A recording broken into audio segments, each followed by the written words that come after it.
വ്യാസനാഥ ക്ഷേത്രത്തിൻ്റെ ഭാരവാഹികളെ, അമ്പലം വിട്ട് തടിച്ചുപിടിക്കുന്ന ഭക്തജനങ്ങളെ, വളരെ ദൂരെ തന്നെ കേൾക്കാൻ സാധ്യതയുള്ള ഈ ദേശത്തെ നാനാജാതി മതസ്ഥരായ നിവാസികൾ,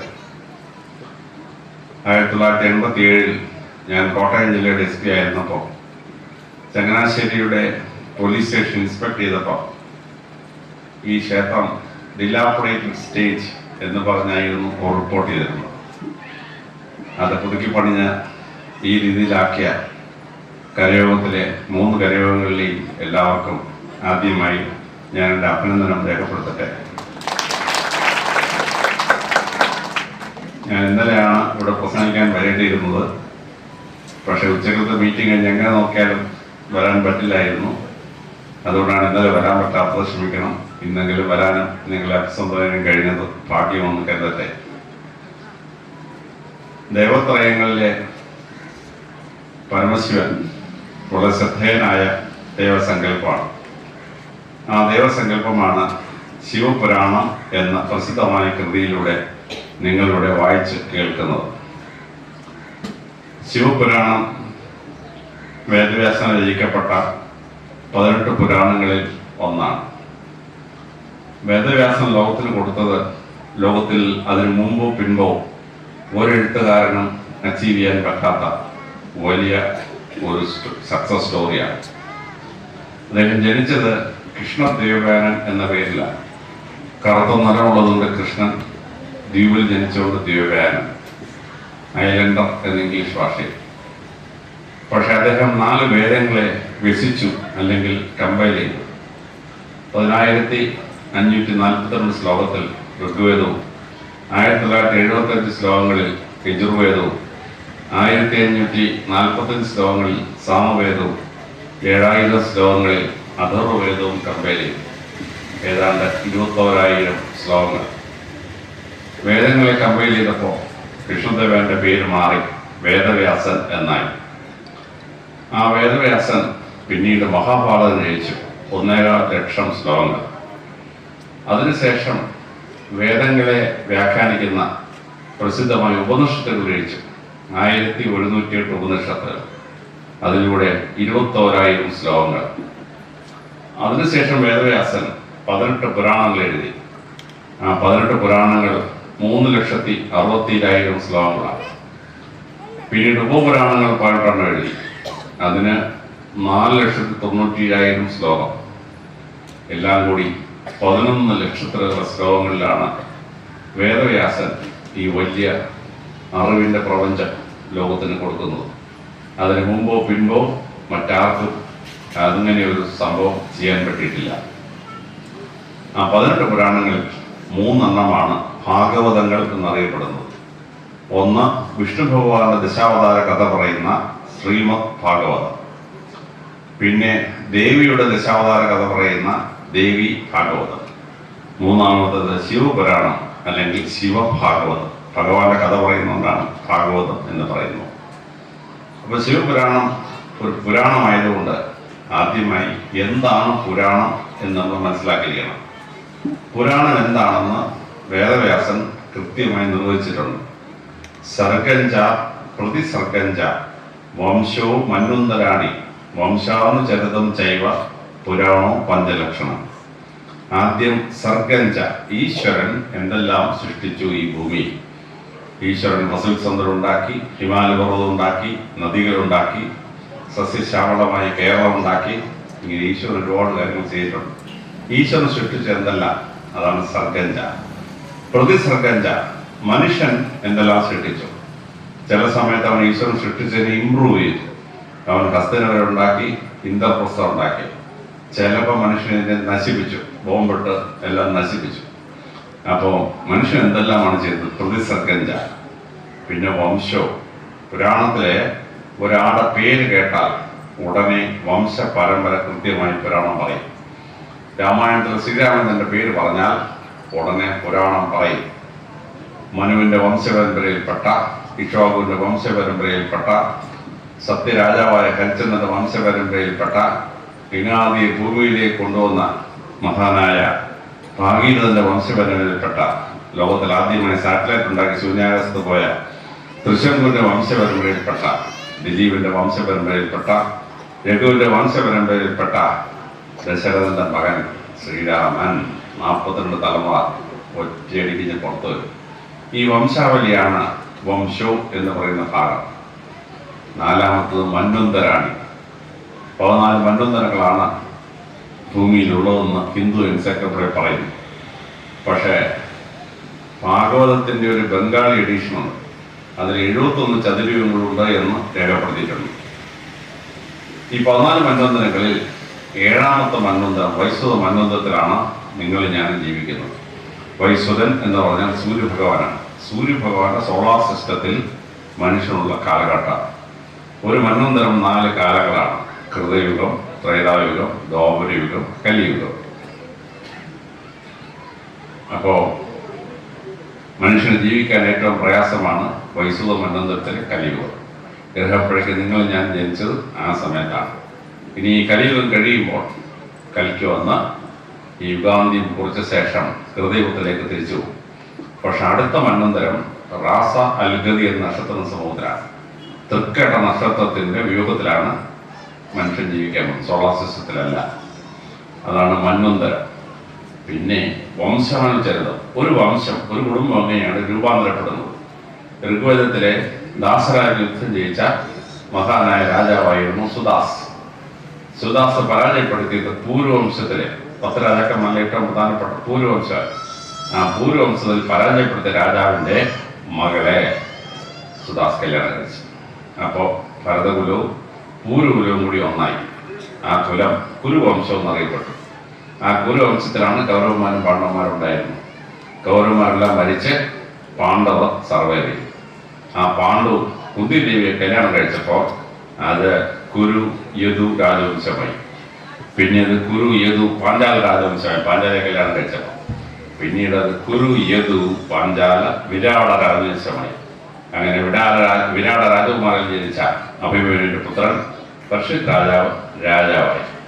അപ്പൊ ഈ വംശം എങ്ങനെയാണ് രൂപാന്തരം പ്രാപിക്കുന്നത്? ഇതാണ് വംശാനുചരിതം എന്ന് പറയുന്നത്. അപ്പൊ ശിവപുരാണം വായിക്കുമ്പോൾ നമ്മൾ അറിഞ്ഞിരിക്കേണ്ട 5 ഘടകങ്ങളാണ്. സർഗഞ്ച, ഈശ്വരൻ എന്തൊക്കെ സൃഷ്ടിച്ചു. പ്രതിസർഗഞ്ച, മനുഷ്യൻ എന്തൊക്കെ സൃഷ്ടിച്ചു. വംശോ, അതിൽ എത്ര രാജവംശങ്ങളുടെ ചരിത്രം, കുടുംബങ്ങളുടെ ചരിത്രം പറയുന്നു. അത് മന്വന്തരങ്ങളുടെ കഥ, ഏത് മന്വന്തരത്തിലെ കഥയാണ് പറയുന്നത്. പിന്നെ വംശാനുചരിതം, എങ്ങനെയാണ് ഈ വംശങ്ങൾ രൂപാന്തരപ്പെട്ടിരിക്കുന്നത്. ഈ 5 കാര്യങ്ങൾ നമ്മൾ മനസ്സിലാക്കണം. അങ്ങനെ 5 കാര്യം മനസ്സിലാക്കുമ്പോഴാണ് പുരാണം എന്താണെന്ന് മനസ്സിലാവുന്നത്. അപ്പൊ ഈ പുരാണം എന്ന് പറയുന്നത് ഭാഗവതങ്ങൾ 3 അതിൽ ശ്രീമദ് ഭാഗവതത്തിൽ 12 സ്കന്ധങ്ങളാണ്. 12 സ്കന്ധങ്ങളിൽ 335 അധ്യായമാണ്. ആ 335 അധ്യായങ്ങളിലായി 18,000 ശ്ലോകങ്ങളാണ്. ദേവി ഭാഗവതവും 12 സ്കന്ധമാണ്.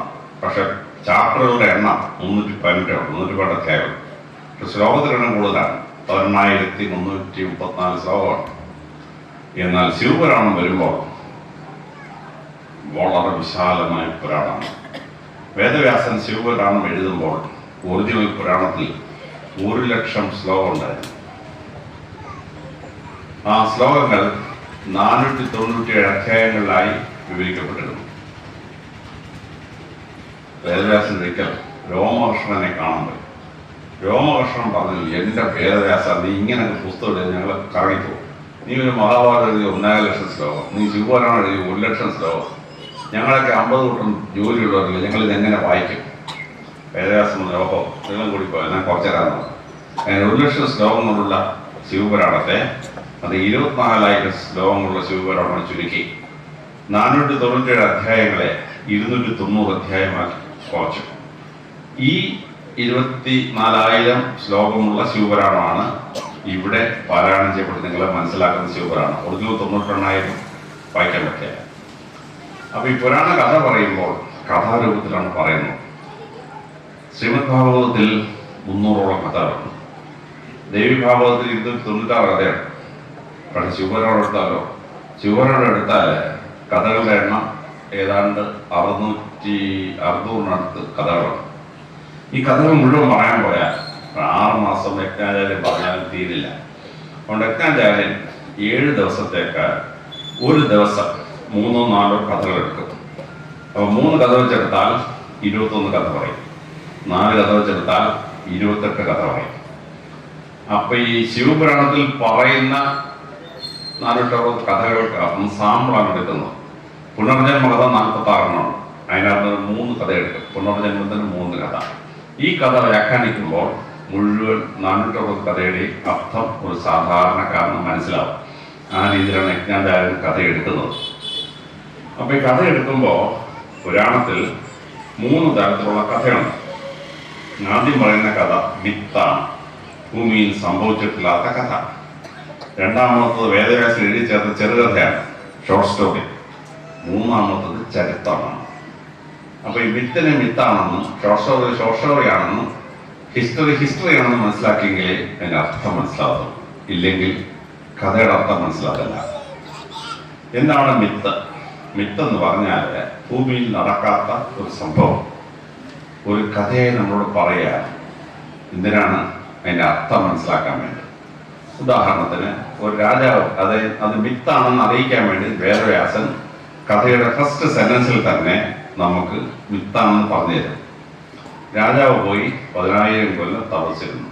അപ്പോഴേ നമുക്ക് മനസ്സിലാവും സംഗതി മിത്താണ്. കാര്യം 80-85 വയസ്സ് വരെ ജീവിക്കുന്ന ഒരു മനുഷ്യൻ 10,000 കൊല്ലം തപസ്സിരിക്കാൻ പറ്റുമോ? ഇല്ല. രാജാവിന് ബ്രഹ്മാവ് വരം കൊടുത്തു. അതിനനുസരിച്ച് രാജാവ് വഴി 27,000 കൊല്ലം രാജ്യം ഭരിച്ചു. ആർക്കെങ്കിലും 27,000 കൊല്ലം രാജ്യം ഭരിക്കാൻ പറ്റുമോ? എലിസബത്ത് 74 കൊല്ലം ഭരിച്ചു. അപൂർവമാണ് അങ്ങനെയൊക്കെ ഭരിക്കാൻ പറ്റുകയെന്ന് പറയുന്നത്. ലോകത്തിൽ ഏറ്റവും കൂടുതൽ ഭരിച്ചത് ഈജിപ്തിലെ കിങ് പെപ്പി II 94 വർഷം. 4 വയസ്സിൽ ചക്രവർത്തി, 98 വയസ്സിൽ ചാവുന്നവരെ ചക്രവർത്തിയാണ്. അതുകൊണ്ട് ആ രാജവംശത്തിന് ഇടപാട് കഴിഞ്ഞു പോയി. അതാണ് ചരിത്രം പറയുന്നത്. അപ്പം 27,000 കൊല്ലം ഭരിച്ചെന്ന് പറയുന്നത് ഇങ്ങനെ ഭൂമിയിൽ സംഭവിച്ചിട്ടില്ല. മനുഷ്യൻ ഇത് മനസ്സിലാക്കും. ഇത് അറിയിക്കാൻ വേണ്ടിയാണ് വേദവ്യാസൻ ഫസ്റ്റ് സെന്റൻസിൽ അത് മിത്താണെന്ന് നമ്മൾ മനസ്സിലാക്കി തരും. പക്ഷെ മിത്താന്ന് മനസ്സിലാക്കിയാലും കഥയുടെ അർത്ഥം നമ്മൾ മനസ്സിലാക്കണം. രണ്ടാമത്തത് ഷോർട്ട് സ്റ്റോറിയാണ്. ഒന്നിലേറെ സ്ത്രീകളെ വിവാഹം കഴിച്ചാൽ കുടുംബത്തിനും പുരുഷനും നാശമാണ്. ഇത് നമ്മളെ മനസ്സിലാക്കാൻ വേണ്ടി വേദവ്യാസൻ ചിത്രകേതുവിന്റെ കഥ പറയും. ചിത്രകേതു 1 കോടി സ്ത്രീകളെ കല്യാണം കഴിച്ചു. 1 കോടി സ്ത്രീകളെ ആരെങ്കിലും കല്യാണം കഴിക്കാൻ പറ്റുമോ? താലി കെട്ടി, ഹാരമിട്ട്, കുരവയിട്ട്, മന്ത്രകോടി എടുത്ത്, അഗ്നി കുഴിച്ച് 3 അങ്ങോട്ടും ഇങ്ങോട്ടും നടന്ന്, പിന്നെ സദ്യ കൊണ്ട് എഴുതേക്കുമ്പോഴേ 3 മണിക്കൂർ പോയി. 1 കോടി സ്ത്രീകളെ കല്യാണം കഴിക്കണമെങ്കിൽ പഹയൻ 3,500 കൊല്ലം കല്യാണം മാത്രം കഴിച്ചുകൊണ്ടിരിക്കണം. അപ്പൊ അത് അസംഭവ്യമാണ്. 1 കോടി സ്ത്രീകളുടെ ജീവിതം പാഴാക്കിയ റാസ്കലിനെ വെടിവെച്ചുള്ള റാസ്കലാണ്. പക്ഷെ വേദവ്യാസൻ എന്തിനാണ് ഈ കഥ പറയുന്നത്?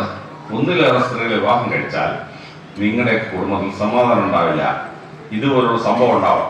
അതിനുവേണ്ടി വേദവ്യാസൻ ഒരു ചെറുകഥ എഴുതാണ്. ആ ചെറുകഥയുടെ അർത്ഥം നമ്മൾ മനസ്സിലാക്കണം. അതിന്റെ ഫാക്ട്സ് ആൻഡ് ഫിഗേഴ്സ് അല്ല മനസ്സിലാക്കേണ്ടത്. എന്നാൽ മൂന്നാമത് വേദവ്യാസൻ പറയുന്നത് ഹിസ്റ്ററിയാണ്, ചരിത്രമാണ്. ശ്രീരാമചന്ദ്രന്റെ കഥ, രാമായണത്തിന്റെ കഥ 10 പുരാണങ്ങളിൽ വേദവ്യാസൻ കോട്ട് ചെയ്യുന്നു. മത്സ്യപുരാണത്തിൽ കോട്ട് ചെയ്യുന്നു, അഗ്നിപുരാണത്തിൽ കോട്ട് ചെയ്യുന്നു, ശിവപുരാണത്തിൽ കോട്ട് ചെയ്യുന്നു, ദേവീഭാഗവത്തിൽ കോട്ട് ചെയ്യുന്നു. അപ്പം ആരാണ് ശ്രീരാമേന്ദ്രൻ? ശ്രീരാമേന്ദ്രൻ ഈസ്റ്റേൺ യുപി ഭരിച്ചിരുന്ന ദശരഥ രാജാവിന്റെ മകനാണ്. ദശരഥ രാജാവ് അയോധ്യ കേന്ദ്രമാക്കി ഭരിച്ചു. അയോധ്യ എന്ന് പറയുന്നത് കോസൽ രാജ്യത്തിന്റെ തലസ്ഥാനമാണ്. കോസൽ രാജ്യത്തിന്റെ രാജാവിന് ഒരു മകളെ ഉണ്ടായിരുന്നുള്ളൂ. ആ മകളെ കല്യാണം കഴിച്ചപ്പോ ഡൽഹിയും പഞ്ചാബും ഹരിയാനയും ഭരിച്ചിരുന്ന സൂര്യവംശത്തിൽ നിന്ന് ദശരഥൻ ഇവിടെ ദത്ത് കയറി ഒരു ഒറ്റപുത്രയെ കല്യാണം കഴിച്ചപ്പോ അങ്ങാർക്ക് അയോധ്യ ഭരിക്കാനുള്ള അവസരം കിട്ടി. കൗസല്യ. ആ ശ്രീരാമചന്ദ്രന് 12 വയസ്സായപ്പോൾ യുവരാജാവെ വാഴിക്കാൻ തീരുമാനിച്ചു. അപ്പോൾ കൈകേയി വന്ന് ദശരഥനെ ഉപയോഗിച്ച്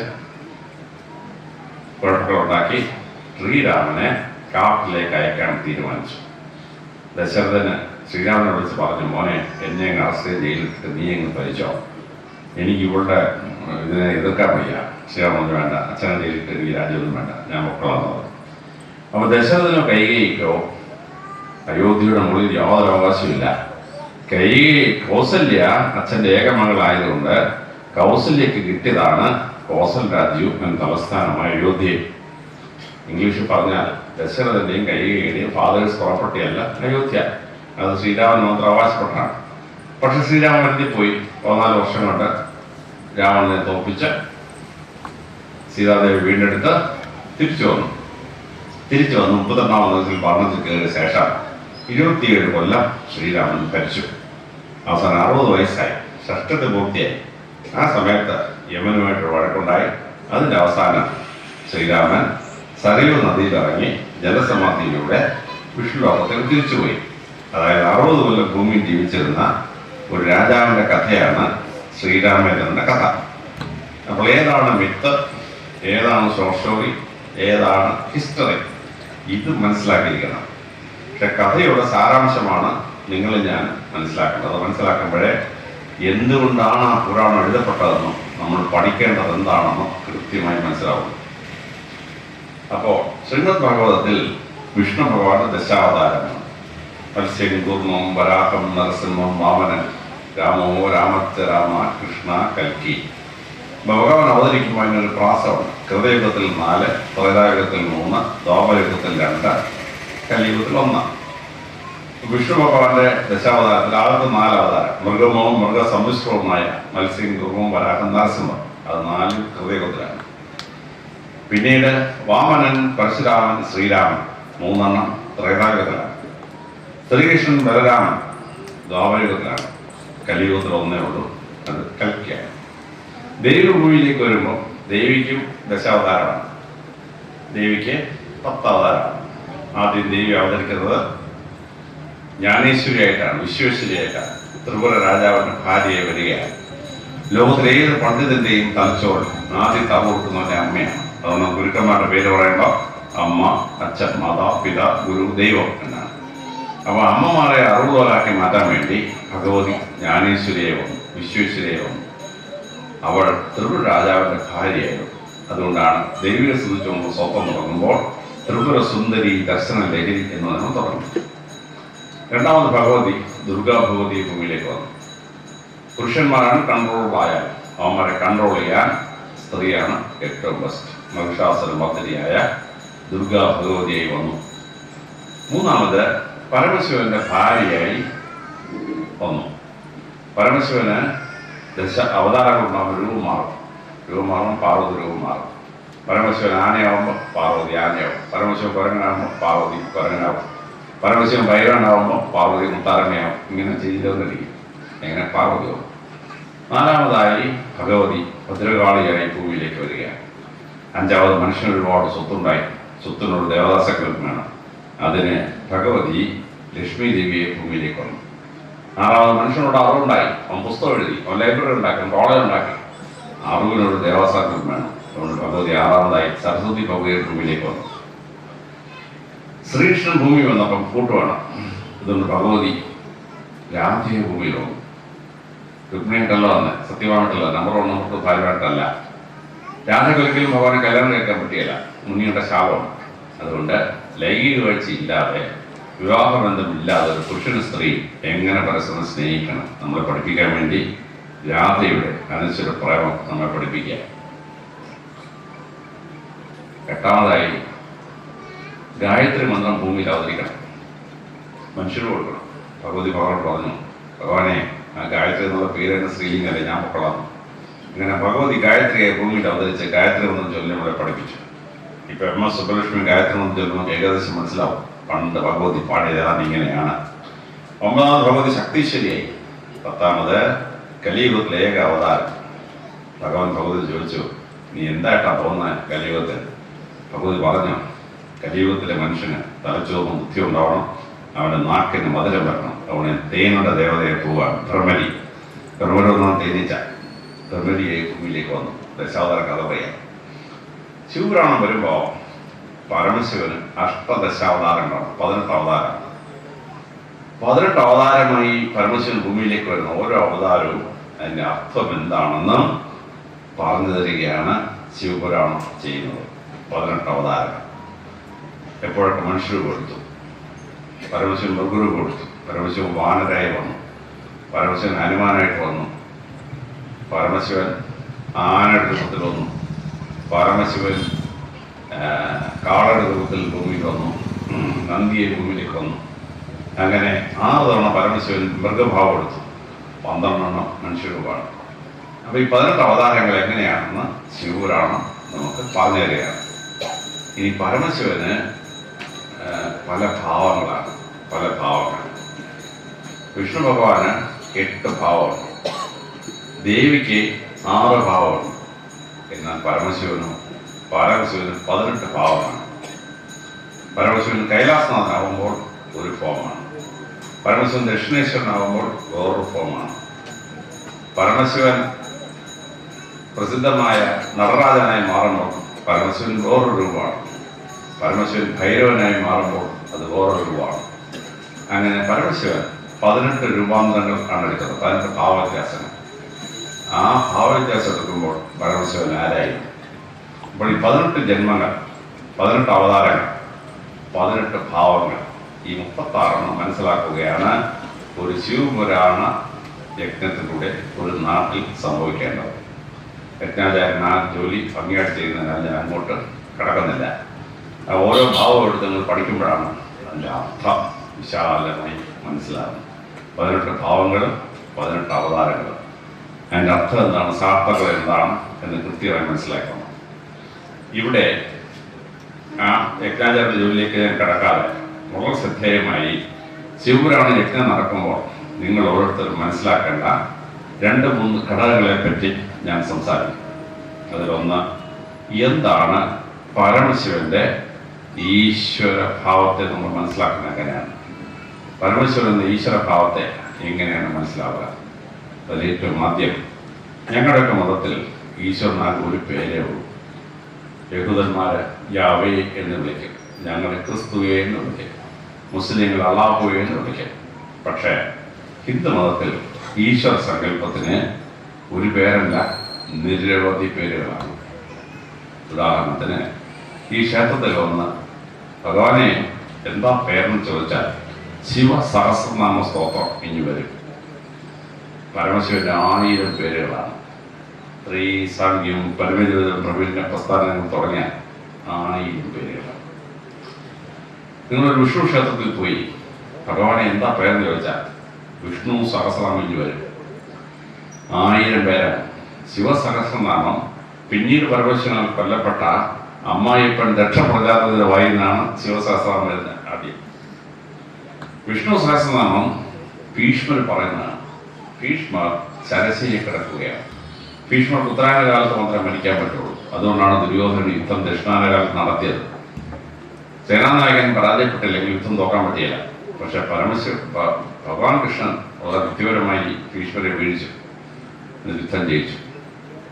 ഭീഷ്മർ ഉത്തരായണ കാലം കാത്തിങ്ങനെ കിടക്കുകയാണ്. ഉത്തരായണ കാലം എന്ന് പറഞ്ഞാൽ തെക്കോട്ടും പൊയ്ക്കോട്ടും സൂര്യഭഗവാൻ അവിടെ നിന്ന് തിരിഞ്ഞ് വടക്കോട്ട് വരുന്നൊരു വരവാണ്. അത് തുടങ്ങുന്നത് മകരസംക്രാന്തിക്കാണ്. മകരസംക്രാന്തി അത് രാവിലെ ഭീഷ്മ മരിക്കുമെന്ന് ഭഗവാൻ അറിയാം. ഭഗവാൻ നേരെ നടന്ന് ശരശേഖരൻ അടുത്ത് വന്നു. ഭഗവാനെ കണ്ട ഉടനെ ഭീഷ്മർ തുടങ്ങി, എൻ്റെ കൃഷ്ണ, നീ വിഷ്ണു ഭഗവാനാണെന്ന് എനിക്ക് പണ്ടേ അറിയാവുന്ന കൃഷ്ണ എന്ന് പറഞ്ഞിട്ട് വിഷ്ണു ഭഗവാൻ സ്തുതിച്ചുകൊണ്ടുള്ള 1000 പേരുകൾ ശ്രീമദ് ഭാഗവതത്തിൻ്റെ 10ാം സ്കന്ധത്തിൽ വരികയാണ്. 1000 പേര് വിളിക്കാൻ. ഇനി ഒരു ക്ഷേത്രത്തിൽ ചെന്ന്, ദേവീക്ഷേത്രത്തിൽ ചെന്ന് ഭഗവതിയെ എന്താ പേരെന്ന് ചോദിച്ചാൽ ലളിത സഹസ്രനാമ സ്തോത്രം 1000 പേരൊട്ട വരവാണ്. ബ്രഹ്മാണ്ഡ പുരാണത്തിലെ 7ാം അധ്യായത്തിലാണ് ഈ ലളിത സഹസ്രനാമം വരുന്നത്. ഹിന്ദുക്കൾക്ക് സുബ്രഹ്മണ്യ സഹസ്രനാമമുണ്ട്, ഗണപതി സഹസ്രനാമമുണ്ട്, ഹനുമാൻ സഹസ്രനാമമുണ്ട്, അയ്യപ്പ സഹസ്രനാമമുണ്ട്, തുടങ്ങി 10 ദൈവസങ്കല്പങ്ങൾക്ക് 10 സഹസ്രനാമം, 1000 പേരുള്ള 10 ദേവസങ്കല്പങ്ങളാണ് ഹിന്ദുക്കൾക്കുള്ളത്. പക്ഷേ അതിലെ രസം, പരമശിവന്റെ കുടുംബത്തിലുള്ള 4 പേർക്കും സഹസ്രനാമമുണ്ട്.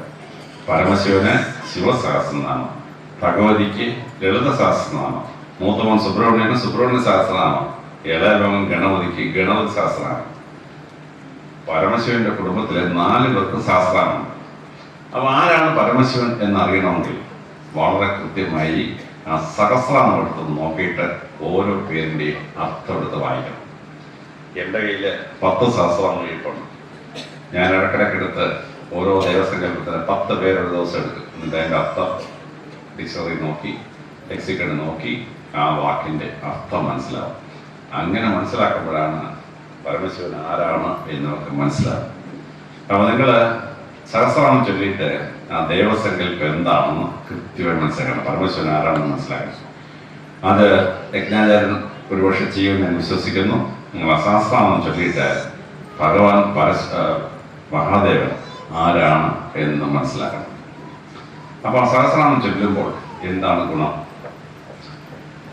സഹസ്രനാമം ചൊല്ലുമ്പോൾ ഏറ്റവും ആദ്യം കിട്ടുന്ന ഗുണം, അത് ചൊല്ലി പഠിക്കുന്ന ഭക്തൻ അല്ലെങ്കിൽ കുട്ടിക്ക് സാഹിത്യം പഠിക്കാൻ അപാര കഴിവായിരിക്കും. സംസ്കൃത സാഹിത്യത്തിലെ അപാരമായ സാധ്യതകൾ പ്രയോഗിച്ചിട്ടാണ് വേദവ്യാസൻ സഹസ്രനാമം എഴുതിയിരിക്കുന്നത്.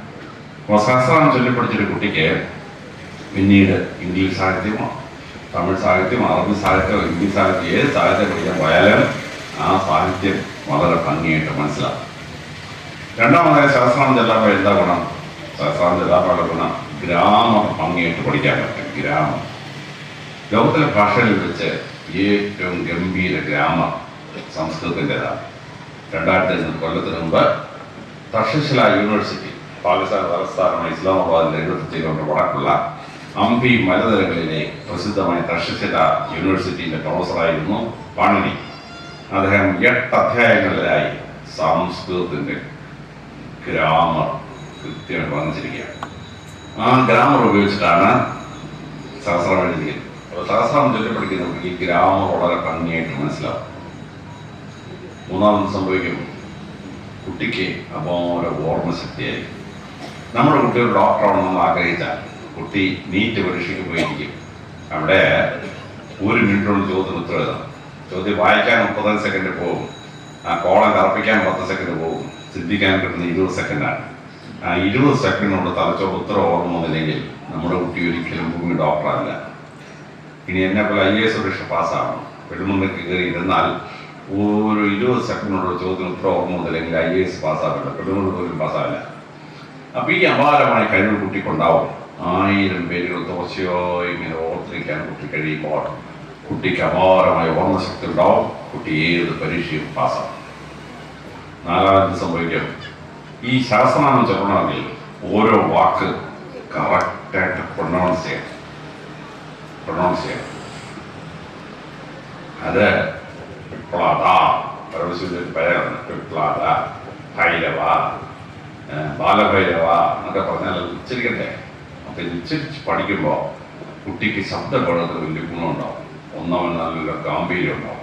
അവൻ ഏത് മൈക്ക് കിട്ടിയാലും അടിച്ച് പത്തി പ്രസംഗിക്കും. രണ്ടാമത് ശബ്ദ സ്ഫുടത ഉണ്ടാവും. 1000 വാക്കും കറക്റ്റ് സ്ഫുടമായിട്ട് പറയണ്ടേ. അവൻ ഏത് ഭാഷയിൽ ഏത് വാക്ക് പറഞ്ഞാലും കേൾക്കുന്നത് മനസ്സിലാവും എന്താണ് ഇവൻ പറഞ്ഞത്. മൂന്നാമത് ആ ശബ്ദത്തിന് നല്ല മാധുര്യമാണ്.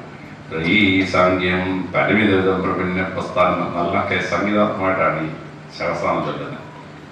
അത് ചൊല്ലുന്ന കുട്ടിക്ക് ശബ്ദ മാധുര്യം ഉണ്ടാവും. അവൻ ഏത് പാട്ട് പാടിയാലും സുന്ദരമായിരിക്കും. അവൾ കർണാടക സംഗീതം പാടിയാൽ ഗംഭീര മധുര സംഗീതമായിരിക്കും. ഹിന്ദുസ്ഥാനി സംഗീതം പാടിയാൽ ഗംഭീരം. ഇനി ഇംഗ്ലീഷുകാരനൊക്കെ ആ പാട്ട് പാടാൻ പോയാൽ ഡോംറേബി ഫസാലാത്തോത ഭംഗിയായിട്ട് കുട്ടി ചൊല്ലും. ശബ്ദ മാധുര്യം ഉണ്ടാവും.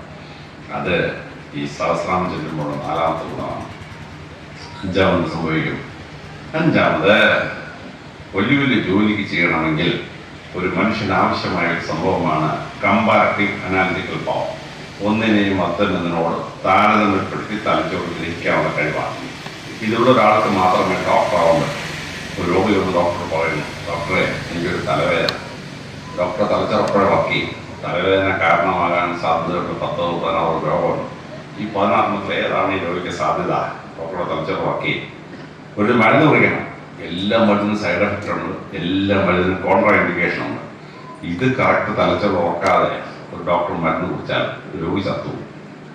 അപ്പം ഈ ഒന്നിനോട് താരതമ്യപ്പെടുത്തി മനസ്സിലാക്കാനുള്ള കഴിവ് ഒരു കുട്ടിക്കുണ്ടെങ്കിലേ കുട്ടി ഒരു ഡോക്ടറോ IAS എന്നൊക്കെ ആയിത്തരാൻ പറ്റും. ഒരു ജില്ലയെ കളക്ടറോ SP ജില്ലയാണ് 150-200 വില്ലേജ് ഉണ്ടാക്കുന്ന ആ പട്ടണ ഡിസ്ട്രിക്റ്റിൽ ആ ഓരോ ഗ്രാമത്തിൽ ഏത് മതത്തിനാണ് ഭൂരിപക്ഷം, ഏത് ജാതിക്കാണ് ഭൂരിപക്ഷം, അല്ലെങ്കിൽ ഏത് അവിടെ സ്ഥലമുണ്ടാകുന്ന പ്രശ്നം എന്താണ്, ഇതറിയാതെ കളക്ടറായിരിക്കാൻ പറ്റും, SP ആയിരിക്കാൻ പറ്റില്ല. അപ്പോൾ ഈ സഹസ്രനാമം ചൊല്ലിപ്പിടിക്കുന്ന കുട്ടിക്ക് ഈ ഗുണം ഉണ്ടാവുകയാണ്. കുട്ടി വിഷ്ണു സഹസ്രനാമം വായിക്കാൻ കുട്ടി ഭഗവാന്റെ തലയിലോട്ട് നോക്കുകയാണ്. സഹസ്രനാമത്തിൽ എന്താ പറയുന്നത്? കേശവ. ഭഗവാൻ കൃഷ്ണ ഇഷ്ടം പോലെ തലോടി ഉണ്ടായി കേശവ എന്നത്. ഇനി കുട്ടി ശിവസഹസ്രനാമം വായിക്കുന്നെങ്കിലോ ഗംഗാധര, തലയിൽ ഗംഗാനദിയെ വഹിക്കുന്നവന്. പരമശിവൻ ഗംഗാനദിയെ തലയിൽ വഹിച്ചുകൊണ്ടാണ് നമ്മളിപ്പോൾ കാണുന്ന ഗംഗ ഉണ്ടാകുന്നത്. ഗംഗാധര, ചന്ദ്രധാര, തലയിൽ ചന്ദ്രക്കലുള്ളവനെ, തലയിൽ ചന്ദ്രനെ വഹിക്കുന്നവനെ എന്ന് പറയും. ഇനി കുട്ടി കൈലോട്ടം നോക്കുന്നെങ്കിലോ വിഷ്ണു സഹസ്രനാമാണെങ്കിൽ മുരളീധര, കയ്യിൽ മുരളി വെച്ച് പാടുന്ന ഭഗവാനെ എന്ന് പറയും. ഗതാചക്രവാണി, ഒരു കയ്യിൽ ഗതയും മറ്റേ കയ്യിൽ ചക്രം പിടിച്ചിരിക്കുന്ന ഭഗവാനെ എന്ന് വിളിക്കും.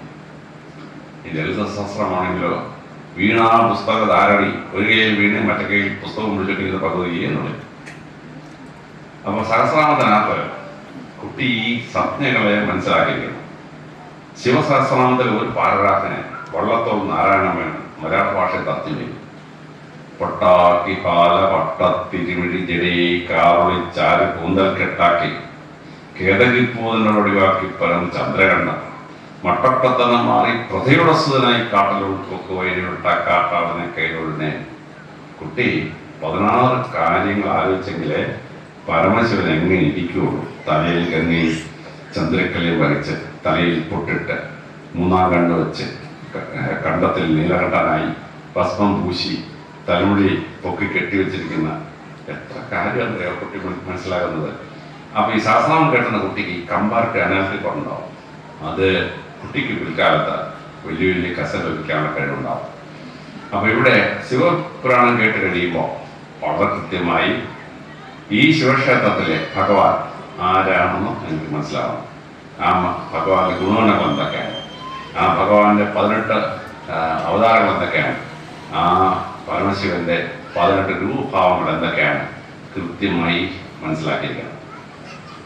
അത് മനസ്സിലാക്കി കഴിഞ്ഞാൽ, ശിവപുരാണത്തിൽ അത് മനസ്സിലാക്കി കഴിഞ്ഞാൽ വളരെ കൃത്യമായി അതിൻ്റെ ആപ്ലിക്കബിലിറ്റി, ഭൂമിയിൽ ഈ പരമശിവൻ കാണിച്ച സംഭവത്തിൻ്റെ യഥാർത്ഥ അർത്ഥം എന്താണ് എന്ന് കൃത്യമായി മനസ്സിലാക്കണം.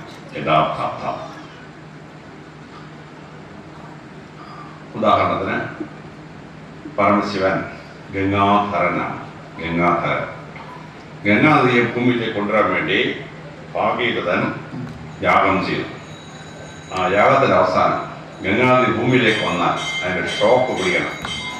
പരമശിവൻ പറഞ്ഞു, ഞാൻ എൻ്റെ തലമുടിയിൽ ചോളാം.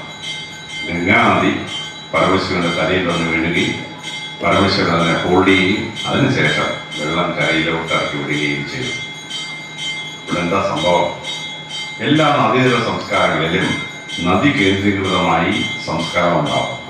നൈലിന്റെ തീരത്ത് ഈജിപ്ഷ്യൻ സംസ്കാരം, സിന്ധുവിന്റെ തീരത്ത് സിന്ധു നാഗരികത, യൂഫ്രട്ടീസ് ടൈഗ്രീസ് നദിയുടെ തീരത്ത് സുമേരിയൻ സംസ്കാരം, ബാബിലോണിയൻ സംസ്കാരം, അസിറിയൻ സംസ്കാരം, ഒയാഹോ നദിയുടെ തീരത്ത് ചൈനീസ് സംസ്കാരം.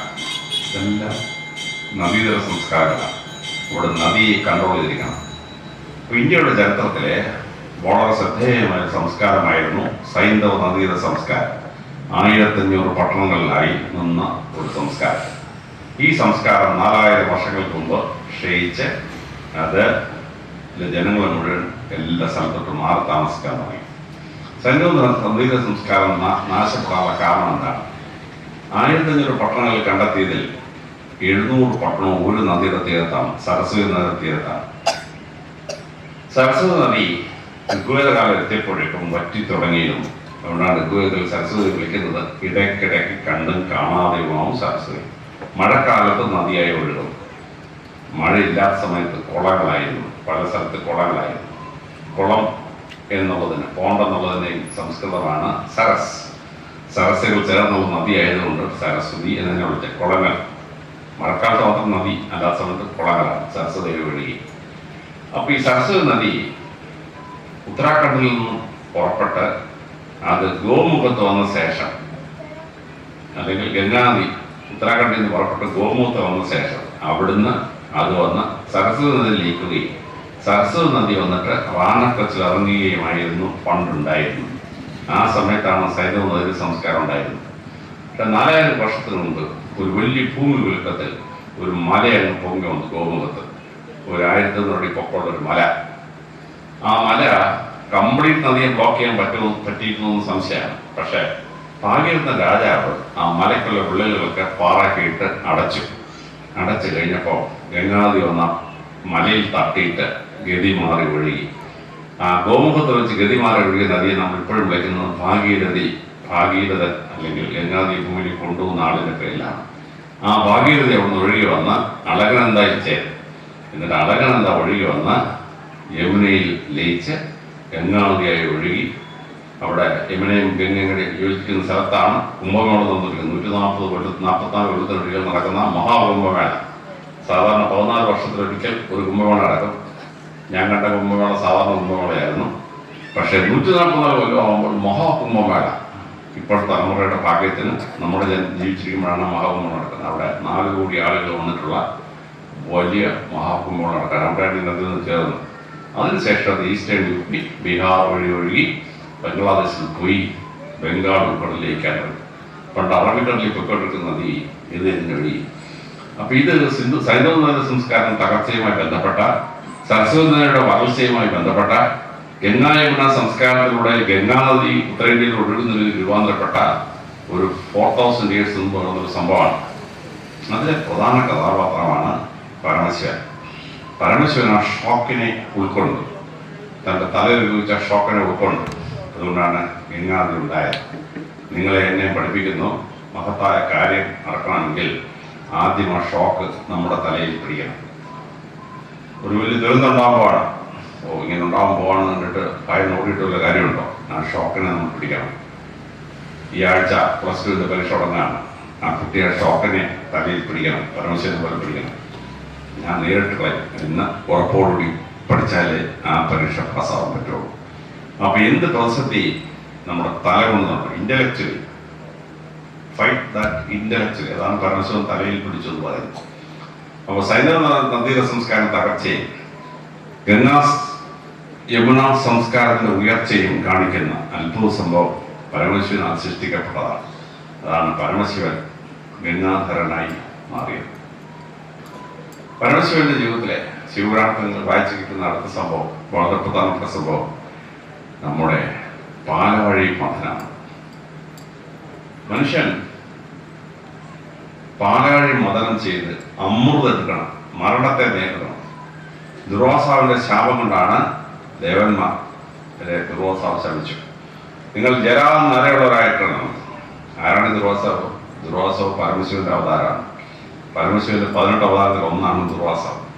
ദുർവാസാവിന് എന്തിനാണ് പരമശിവൻ ആ രീതിയിൽ ജന്മം എടുത്തത്? അതിന്റെ റീസൺ ശിവപുരാണത്തിൽ പറയുന്നത്. അപ്പോ ആ ദുർവാസാവിന്റെ ശാപമേറ്റ് ദേവന്മാരും അസുരന്മാരും ജരയും നരയുമുള്ളവരായി മാറി, വാർദ്ധക്യം കൊണ്ട് സഫർ ചെയ്യുന്നവരായി മാറി.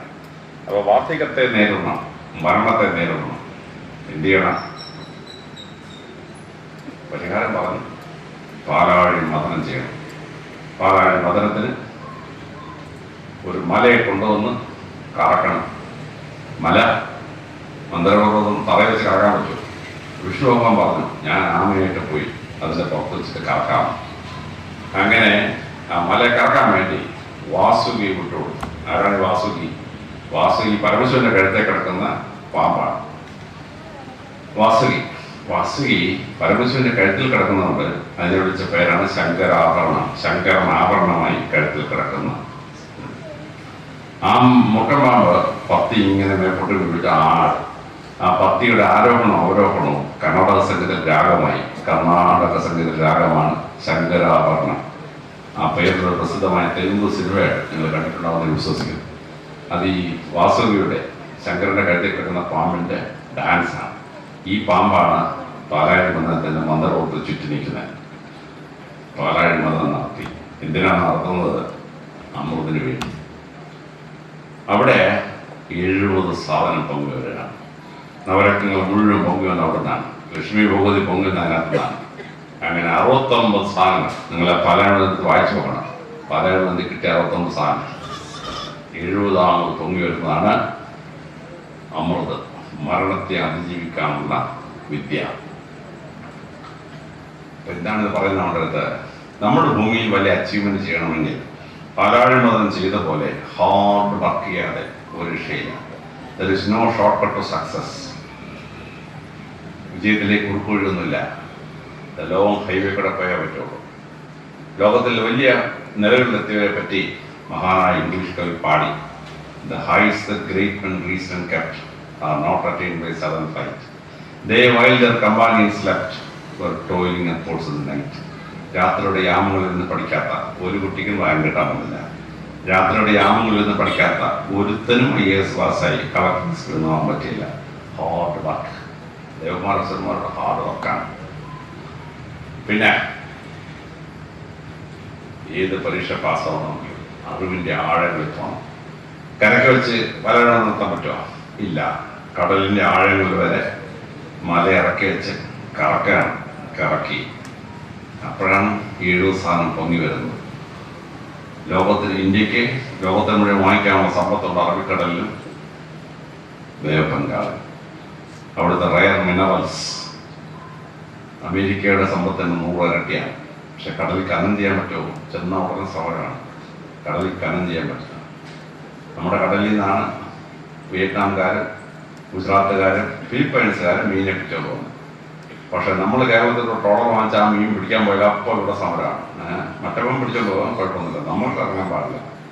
അപ്പോൾ ഡീപ് സീ മൈനിങ് ചെയ്തെങ്കിൽ ഇന്ത്യ രക്ഷപ്പെടും. ആ ഡീപ് സീ മൈനിങ് ചെയ്യേണ്ടത് എങ്ങനെയാണെന്നാണ് പാലാഴി നമ്മൾ പഠിപ്പിക്കുന്നത്. കടലിനടിയിൽ സ്വത്ത് എങ്ങനെ എടുക്കാം, അങ്ങനെ എടുത്താൽ വലിയ വിജയത്തിലേക്ക് എത്താൻ, മരണത്തെ അതിജീവിക്കാൻ പറ്റും. അങ്ങനെ ചെയ്തുകൊണ്ടിരിക്കുമ്പോൾ പാമ്പങ്ങൾ ഛർദ്ദിച്ച് കാളകൂട വിഷം ഭൂമിയിലേക്ക് വീണു. അത് ഭൂമി മുഴുവൻ സ്പ്രെഡ് ചെയ്താൽ മനുഷ്യരാശി മുഴുവൻ ചത്തു. മനുഷ്യരാശി മുഴുവൻ ഹാർഡ് വാട്ടർ നദിയിലോട്ട് ആരെങ്കിലും ഒഴിച്ചു കൊടുക്കാമെങ്കിൽ വിതിൻ അവേഴ്സ് നദി മുഴുവൻ ഹാർഡ് വാട്ടറോ കുടിക്കുന്ന മനുഷ്യന് ചത്തു എന്ന് പറഞ്ഞാലാണ് കാളകൂട വിഷം. ആറ്റമിക് റിയാക്ടർ ഉണ്ടാക്കുന്ന ആറ്റമിക് വേസ്റ്റ് 14 ലക്ഷം വർഷത്തേക്ക് ലോകത്തിലെ ജനങ്ങളെ കൊല്ലുന്ന സാധനമാണ്. അത് ലോകത്തിൽ നാശം ഉണ്ടാക്കാതിരിക്കാൻ വേണ്ടി 8 അടി കനത്തിൽ കോൺക്രീറ്റ് ഉണ്ടാക്കി അതിനകത്ത് ദിപ്പക്കകത്ത് നിറച്ചിട്ട് അടച്ച് ഭൂമിക്കടി സൂക്ഷിച്ചിരിക്കുകയാണ്. എന്തെങ്കിലും അത് സൂക്ഷിച്ച സ്ഥലത്ത് ഭൂമിയിൽ കൊണ്ടായത് പൊട്ടിത്തെറിച്ചാൽ മാനവരാശിക്ക് മുഴുവൻ നാശമാണ് എന്ന് പറഞ്ഞ പോലെയാണ് ഈ കാളകൂട വിഷം. കാളകൂട വിഷം ഭൂമി വീണുടനെ പരമശിവൻ അതെടുത്ത് അങ്ങോട്ട് കുടിച്ചു. കണ്ടോണ്ടെന്ന് പാർവതി പേടിച്ചുപോയി. ഭാര്യമാർ ഭർത്താക്കന്മാരുടെ ശരീരത്തിൽ ഞെക്കി പിടിക്കാൻ പാടാത്തൊരു സ്ഥലമുണ്ട്, കൊങ്ങ. അവിടെ തന്നെ പാർവതി അത് ഒറ്റ ഞെക്കന്നെ ഞെക്കിക്കൊണ്ടു. പരമശിവൻ മരണത്തിന്റെ ദേവനാണ്. പരമശിവന് മരണമുണ്ടോ? ഇല്ല. പക്ഷെ മരണത്തിന്റെ ദേവനായ പരമശിവൻ മരണമില്ലാത്തവനാണെന്ന് ആർക്ക് മനസ്സിലായില്ല? ഭാര്യയ്ക്ക് മനസ്സിലായില്ല. ലോകത്തിലെ എല്ലാ ഭാര്യമാർക്കും ഒരു പാഠം കൊടുക്കുകയാണ്. Understand who is your husband. ലോകം മുഴുവൻ അറിയപ്പെടുന്ന ഹസ്ബൻഡാണ്. വീട്ടിൽ വരുമ്പോൾ അതിന് പഴത്തിന് വിലയുള്ളൂ. എൻ്റെ അവിടെ വീട് അവിടെ നിൽക്കണേ എന്ന് പറഞ്ഞില്ല. വളരെ ലോകപുസ്തക വളരെ വീട്ടിൽ പോയി അവരോട് ഇടപെടുമ്പോൾ ഭാര്യമാരുടെ വീട് തന്നെ ആ ഞെട്ടിപ്പോയിട്ടുണ്ട്. അപ്പോൾ ഭർത്താക്കന്മാരെ മനസ്സിലാക്കണം, ഭർത്താവിൻ്റെ മനോഭാവം മനസ്സിലാക്കണം, അയാളുടെ കഴിവുകൾ മനസ്സിലാക്കിയിരിക്കണം. എപ്പോൾ ഭാര്യയ്ക്ക് ഭർത്താവിനെ മനസ്സിലാക്കാൻ പറ്റാതെ വരുന്നോ അപ്പോഴാണ് ഈ പാർവതി കാണിച്ച പണി കൗതി കയറി പിടിച്ചത്. മരണമില്ലാത്തവനായ പരമശിവൻ ചിരിച്ചുപോയി. പക്ഷേ ആ വിഷം ഇരുന്ന സ്ഥലത്ത് അങ്ങ് സോളിഡിഫൈ ചെയ്തു. അങ്ങനെ വെള്ളത്തോട് പാടുകയാണ്, നീലകണ്ഠനായിരുന്നല്ലോ പരമശിവൻ, നീലകണ്ഠനാണ്. അപ്പോൾ വിഷം ഒരു സ്ഥലത്തുണ്ടായാൽ അതിനെ കണ്ടെയ്ൻ ചെയ്യണം. പരമശിവൻ നമ്മളെ പഠിപ്പിക്കുക. മാവൂർ റയോൺസ് ഒരു കമ്പനി വന്നു. കോഴിക്കോട് പട്ടണത്തിൽ കൂടെ കല്ലായിപ്പുഴ ഒഴുകുകയായിരുന്നു. കല്ലായിപ്പുഴ ഒരു മണവാട്ടി എന്ന് മലയാള സിനിമയിൽ പാടിയ നദി, കണ്ണീര് വെളുത്ത നദി. പക്ഷെ മാവൂർ റയോൺസ് 20 കൊല്ലം വർക്ക് ചെയ്തപ്പോഴത്തേന് കല്ലായിപ്പുഴയിൽ മനുഷ്യൻ ഇറങ്ങാൻ വയ്യ, കുളിക്കാൻ വയ്യ, കൈ ഇങ്ങനെ ഇട്ടാൽ കൈ മുഴുവൻ ചൊറിയും. ഭാഗ്യത്തിനോടൊരു സമരം ഉണ്ടായി. മാവൂർ റയോൺസ് പൂട്ടിപ്പോയി. അവൾ രക്ഷപ്പെട്ടു. കല്ലടയാർ സുന്ദരമായ നദിയായിരുന്നു. കല്ലടയാറിൻ്റെ മഹത്വം കവികൾ വാഴ്ത്തി പാടി. പക്ഷെ പുല്ലൂർ പേപ്പറിൽ വന്നു. നമ്മുടെ മലനിലകളിലെ ഈറ ഈറ്റ കൊണ്ടുവന്നിട്ട് പേപ്പർ ഉണ്ടാക്കാൻ. പേപ്പർ വളരെ അത്യാവശ്യമുള്ള സംഭവമാണ്. പക്ഷെ അതിൻ്റെ വിഷം അങ്ങോട്ട് വന്നിട്ട് കല്ലടയാർ കാറത്തൊഴുകാൻ തുടങ്ങി. മഹാകവി പാടി, കല്ലടയാർ ഒഴുകുന്നു വിഷലിപ്തമായി, വിഷം പോവുകയാണ്. ജനതയുടെ കല്ലടയാറിന് 2 സൈഡിലുള്ളവർക്ക് തീരാ വ്യാധികൾ ഉണ്ടാവാൻ തുടങ്ങി. പരിഹാരമുണ്ടോ? ഇല്ല. ഇപ്പൊ നമുക്ക് ഫാക്ടറികൾ വേണം. പാലാഴിമതം ചെയ്തെങ്കിലേ നമുക്ക് അമൃത് കിട്ടുള്ളൂ. പാലാഴിമതം ചെയ്തെങ്കിലേ നവരത്നം കിട്ടുള്ളൂ. പാലാഴിമതം ചെയ്തെങ്കിലേ ലക്ഷ്മി ദേവി കിട്ടുള്ളൂ. പക്ഷേ അതിന്റെ ഭാഗമായി വിഷം ലോകത്തിലൊഴുക്കാൻ ആർക്കും അവകാശമില്ല. In the name of development you cannot destroy your society. Delhi പട്ടണം ഇറങ്ങി അടക്കാൻ പറ്റുമോ? ചുമന്ന് ആഫീസ് കൂട്ടുകയാണ്. ഹരിയാനയിലെ ജനങ്ങൾ ഗോതമ്പ് കൃഷി ചെയ്ത ശേഷം അതിൻ്റെ ഹസ്ക് മുഴുവൻ കത്തിക്കുകയാണ്. അത് അവിടുന്ന് 200 കിലോമീറ്റർ യാത്ര ചെയ്ത് ഡൽഹി മുഴുവൻ പറഞ്ഞു നിൽക്കുകയാണ്. ഈ ഹസ്ക് വാങ്ങിച്ചിട്ട് വലിയ വളമല്ലേ, അത് പ്രോസസ്സ് ചെയ്ത് മധ്യപ്രദേശിലോ വേറെ എവിടെയെങ്കിലും കൃഷി സ്ഥലത്ത് കൊണ്ട് കുഴിച്ചിട്ടാലേ നല്ല വളമായിരുന്നു. പക്ഷെ അത് ഡൽഹിക്ക് കണ്ണുകണ്ട് കാണാൻ വയ്യ, ചുമച്ച് വെച്ച് മനുഷ്യന് ആപ്പീസകലാണ്. ഇവിടെ ഫാക്ടറികൾ ഉണ്ടാക്കാം, പക്ഷെ അത് വിഷമുണ്ടാക്കി മനുഷ്യരെ കൊല്ലരുത്. അത് കൃത്യമായി പരമശിവൻ കാണിച്ചു തരികയാണ് പാലാഴി മദനത്തിൽ. ആഴങ്ങളുടെ അറിവിലേക്ക് മുങ്ങിത്തക്കാത്ത ആരും ഒരു പരീക്ഷയും ജയിക്കുകയില്ല. പാലാഴി മദനം പോലെ ഹാർഡ് വർക്ക് ചെയ്യാത്ത ഒരു കുട്ടിയും വലിയ പരീക്ഷകൾ പാസ്സാവില്ല. കഠിനാധ്വാനം ചെയ്യാതെ ആരും കോടീശ്വരനാവില്ല. കഠിനാധ്വാനം ചെയ്യാതെ വലിയ സൂങ്ങൊന്നും എടുക്കാൻ പറ്റത്തില്ല. പുരാണങ്ങൾ പറയുന്നു, എല്ല് മുറിയെ പണിതാലേ പല്ല് മുറിയെ തിന്നാൻ പറ്റും. ഭഗവാൻ നമ്മളെ പഠിപ്പിക്കുകയാണ്. വിഷം ഉണ്ടാക്കാൻ ആർക്കും ആവശ്യമില്ല. അന്തരീക്ഷത്തെയോ വെള്ളത്തെയോ പോയിസൺ ചെയ്യാൻ എന്തെങ്കിലും സാധ്യതയുണ്ടെങ്കിൽ ആ പോയിസനെ ഡീകമ്പോസ് ചെയ്ത് പുതിയ രൂപത്തിലേക്ക് മാറ്റണം. കേരളത്തിൽ വേസ്റ്റാണ്, ഭയങ്കര വേസ്റ്റ്. ഞാൻ ജയിൽ DGP ആയി. ഒരു ദിവസം ഞാൻ കണ്ണൂർ സെൻട്രൽ ജയിൽ ഇൻസ്പെക്ട് ചെയ്യാൻ പോകുമ്പോൾ റോഡിൽ ഭയങ്കര പകടാണ്. പ്ലാസ്റ്റിക് കൊണ്ട് കണ്ണൂർ നശിക്കുന്നൊക്കെ ഭയങ്കര പകടാണ്. ഞാൻ ആ പ്രകടനത്തെ ഓവർടേക്ക് ചെയ്തു. നേരെ മുനിസിപ്പൽ കമ്മീഷണർക്ക് ഞാൻ ഇങ്ങനെ സമരം ചെയ്താൽ വേസ്റ്റ് ഇല്ലാതാവും. അങ്ങനെ വെച്ച് സാറെന്താ പറയുന്നത്? ഞാൻ ഈ വേസ്റ്റ് ഇല്ലാതാക്കി തരാം, സിമ്പിളായിട്ട് ഇല്ലാതാക്കി തരാമെന്നോ. അവരോട് ശരി സാറെ സഹായിക്കാമോ? ഞാൻ ഈ പ്ലാസ്റ്റിക് ഈ വേസ്റ്റ് കളക്ട് ചെയ്യാൻ വേണ്ടി 10 വീപ്പക്കുറ്റി വാങ്ങിച്ചു. ഒരു 30 ടൺ വെച്ച് ഒന്ന് വീപ്പക്കുറ്റി വാങ്ങിച്ച് കണ്ണൂരിൻ്റെ പട്ടണത്തിൽ പല സ്ഥലത്ത് വെച്ചു. വേസ്റ്റ് അങ്ങോട്ട് എടുക്കാൻ നേരെ ജയിലിൽ കൊണ്ടുവരും. പ്ലാസ്റ്റിക് പൊടിക്കുന്ന 10 മെഷീൻ ഞാൻ വാങ്ങിച്ചു. 8000 രൂപ കൊടുത്ത് 10 മെഷീൻ. പ്ലാസ്റ്റിക് എല്ലാം എടുത്ത് പൊടിച്ച് പ്ലാസ്റ്റിക് കമ്പനിക്ക് അയച്ചു. പ്ലാസ്റ്റിക് അവരുടെ കമ്പനിക്കാർ റീസൈക്കിൾ ചെയ്യും. എനിക്ക് ആദ്യത്തെ മാസം തന്നെ 3 ലക്ഷം രൂപ കിട്ടി. അത് കഴിഞ്ഞ് ആ ബയോളജിക്കൽ വേസ്റ്റ് ഞങ്ങൾ സെപ്പറേറ്റ് ചെയ്തു. എന്നിട്ട് ഒരു ലോറി ബയോളജിക്കൽ വേസ്റ്റ് 6000 രൂപ. അപ്പോൾ തലപ്പറമ്പിൽ 500 രൂപക്കുള്ള എസ്റ്റേറ്റ് ഉണ്ട്, ആലക്കോട് എസ്റ്റേറ്റ് ഉണ്ട്. അവിടെ വളമല്ല, കെമിക്കൽ വളങ്ങൾ വലിയ ചിലവാണ്. അപ്പോൾ എന്താണ് ഈ waste? Waste is matter placed in the wrong place. അപ്പോൾ ഒരു ലോഡ് നിറച്ച് ബയോളജിക്കൽ വേസ്റ്റ് കിട്ടിയാൽ റബ്ബറിൻ്റെ ചോട്ട് ഇട്ട് കൊടുത്താൽ മതി. റബ്ബർ ആടിച്ച് പുറത്തേക്ക് പരക്കാം. ആ വേസ്റ്റ് ഞങ്ങൾ മെറ്റൽ സെപ്പറേറ്റ് ചെയ്തു. കോപ്പർ വേണ്ട കമ്പനി കോപ്പർ കൊടുത്തു, അലൂമിനിയം വേണ്ട അലൂമിനിയം കൊടുത്തു, ഇരുമ്പ് വേണ്ട സ്ഥലത്ത് ഇരുമ്പ് അയച്ചു കൊടുത്തു. കമ്പ്യൂട്ടർ വേസ്റ്റ് വേണ്ടി സെപ്പറേറ്റ് ചെയ്തു. എന്നിട്ട് കമ്പ്യൂട്ടർ കമ്പനിക്ക് അയച്ചു കൊടുത്തു. അവർക്ക് അതിൻ്റെ പല പാർട്സും റീസൈക്കിൾ ചെയ്യാൻ പറ്റും. ചുരുക്കം പറഞ്ഞാൽ 3 കോടി രൂപ ജയിൽ ഡിപ്പാർട്ട്മെൻറ്റ് നിയന്ത്രിക്കാതെ ലാഭം. കണ്ണൂർ പട്ടണം വേസ്റ്റിൽ നിന്ന് രക്ഷപ്പെട്ടു. ഇതാണ് ഭഗവാൻ നമ്മളെ പഠിപ്പിക്കുന്നത്. ഒരു സ്ഥലത്ത് വേസ്റ്റ് ആയിരിക്കുന്നത് മറ്റൊരു സ്ഥലത്ത് ബ്ലെസ്സിങ് ആവും. നമ്മുടെ പട്ടണങ്ങളിലെ വേസ്റ്റ് മാത്രം എടുത്ത് പ്രോസസ് ചെയ്താൽ കേരളത്തിൻ്റെ സാമ്പത്തിക കടം മുഴുവൻ തീരും. ഇത് ചെയ്യാൻ ഭഗവാൻ പഠിപ്പിച്ച മാർഗമാണ് എന്ന് നമ്മൾ ചിന്തിക്കണം. ശിവപുരാണത്തിനകത്ത് പാലാഴി മദനത്തിൻ്റെ കഥ യജ്ഞാചാര്യൻ പറഞ്ഞു തരും. അത് കൃത്യമായി മനസ്സിലാക്കി എന്താണ് അതിൻ്റെ അർത്ഥം എന്ന് കൃത്യമായി മനസ്സിലാക്കണം. ഇനി പരമശിവന്റെ കുടുംബം വളരെ ശ്രദ്ധേയമായി നമുക്ക് പിക്ചർ ചെയ്യാൻ പറ്റിയിരിക്കണം. പരമശിവന്റെ കുടുംബത്തിലെ 4 പേർക്കും സഹസ്രനാമങ്ങളുണ്ട്. ശിവസഹസ്രനാമമുണ്ട്, ലളിത സഹസ്രനാമമുണ്ട്, സുബ്രഹ്മണ്യ സഹസ്രനാമമുണ്ട്, ഗണപതി സഹസ്രനാമം. അപ്പോൾ നമ്മളൊരു ശിവക്ഷേത്രത്തിൽ ചെല്ലുമ്പോൾ അകത്ത് വിഗ്രഹമുണ്ട്, പക്ഷെ പുറത്ത് പരമശിവന്റെ കുടുംബത്തെ ഭിത്തിയിലേക്ക് കുത്തിവെച്ചേക്കും. എന്താണ് അവിടെ? പരമശിവന് കാളപ്പുറത്തേക്ക് ഇരിക്കുക, തൊട്ടപ്പുറത്ത് ഭഗവതി ഒരു സിംഹത്തിന്റെ പുറത്തേക്ക് ഇരിക്കുക. പിള്ളേർ ഇത് ശരിയായില്ലത് അച്ഛാ, ഈ പരമശിവനുള്ള സിംഹത്തിന് പുറത്തിരിക്കേണ്ടത്, പാർവതി ഒരു കാളയുടെ പുറത്തിരിക്കാൻ പോരായിരുന്നു. പിള്ളേർക്ക് സംശയം. അവരുടെ വീട്ടിലെ കാര്യം വെച്ചാൽ പിള്ളേർ സംശയം ചോദിക്കുന്നു. പരമശിവൻ ചെയ്തില്ല. പരമശിവനാണ്. പരമശിവന്റെ ഐഡന്റിറ്റി വാഹനമല്ല. പരമശിവൻ ഏത് മതത്തിന് പുറത്തിരുന്നാലും പരമശിവൻ. പരമശിവൻ തീരുമാനിച്ചു ഭാര്യയ്ക്ക് സ്റ്റാറ്റസ് കൊടുത്തിരിക്കണം. ഭാര്യയുടെ നല്ല സിംഹത്തിന്റെ പുറത്തിരിക്കുന്നു. സിംഹത്തെ കാണുമ്പോഴേ മനുഷ്യൻ പേടിച്ച് മാറി നിൽക്കും. ഭർത്താവ് അംബാസഡർക്കാരെ പോയാലും കുഴപ്പമൊന്നുമില്ല. ഭാര്യയ്ക്ക് ഇന്ന വയലിൽ കൊടുത്തിരിക്കണം. ഭാര്യ അടിച്ച് പുറത്തി പോകണം. പരമശിവൻ നമ്മളെ പഠിപ്പിക്കുകയാണ്. ഭാര്യയ്ക്ക് നല്ല വാഹനത്തിൽ ഭാര്യ വിടണം. പാർവതിയുടെ വാഹനം ഇടയ്ക്കിടയ്ക്ക് ഈ പരമശിവന്റെ വാഹനത്തെ നോക്കും. കിട്ടിയാൽ തിന്നാൻ ബെസ്റ്റ് സാധനം. സിംഹത്തിന് വലിയ ഇഷ്ടമായി കാളടർച്ചി.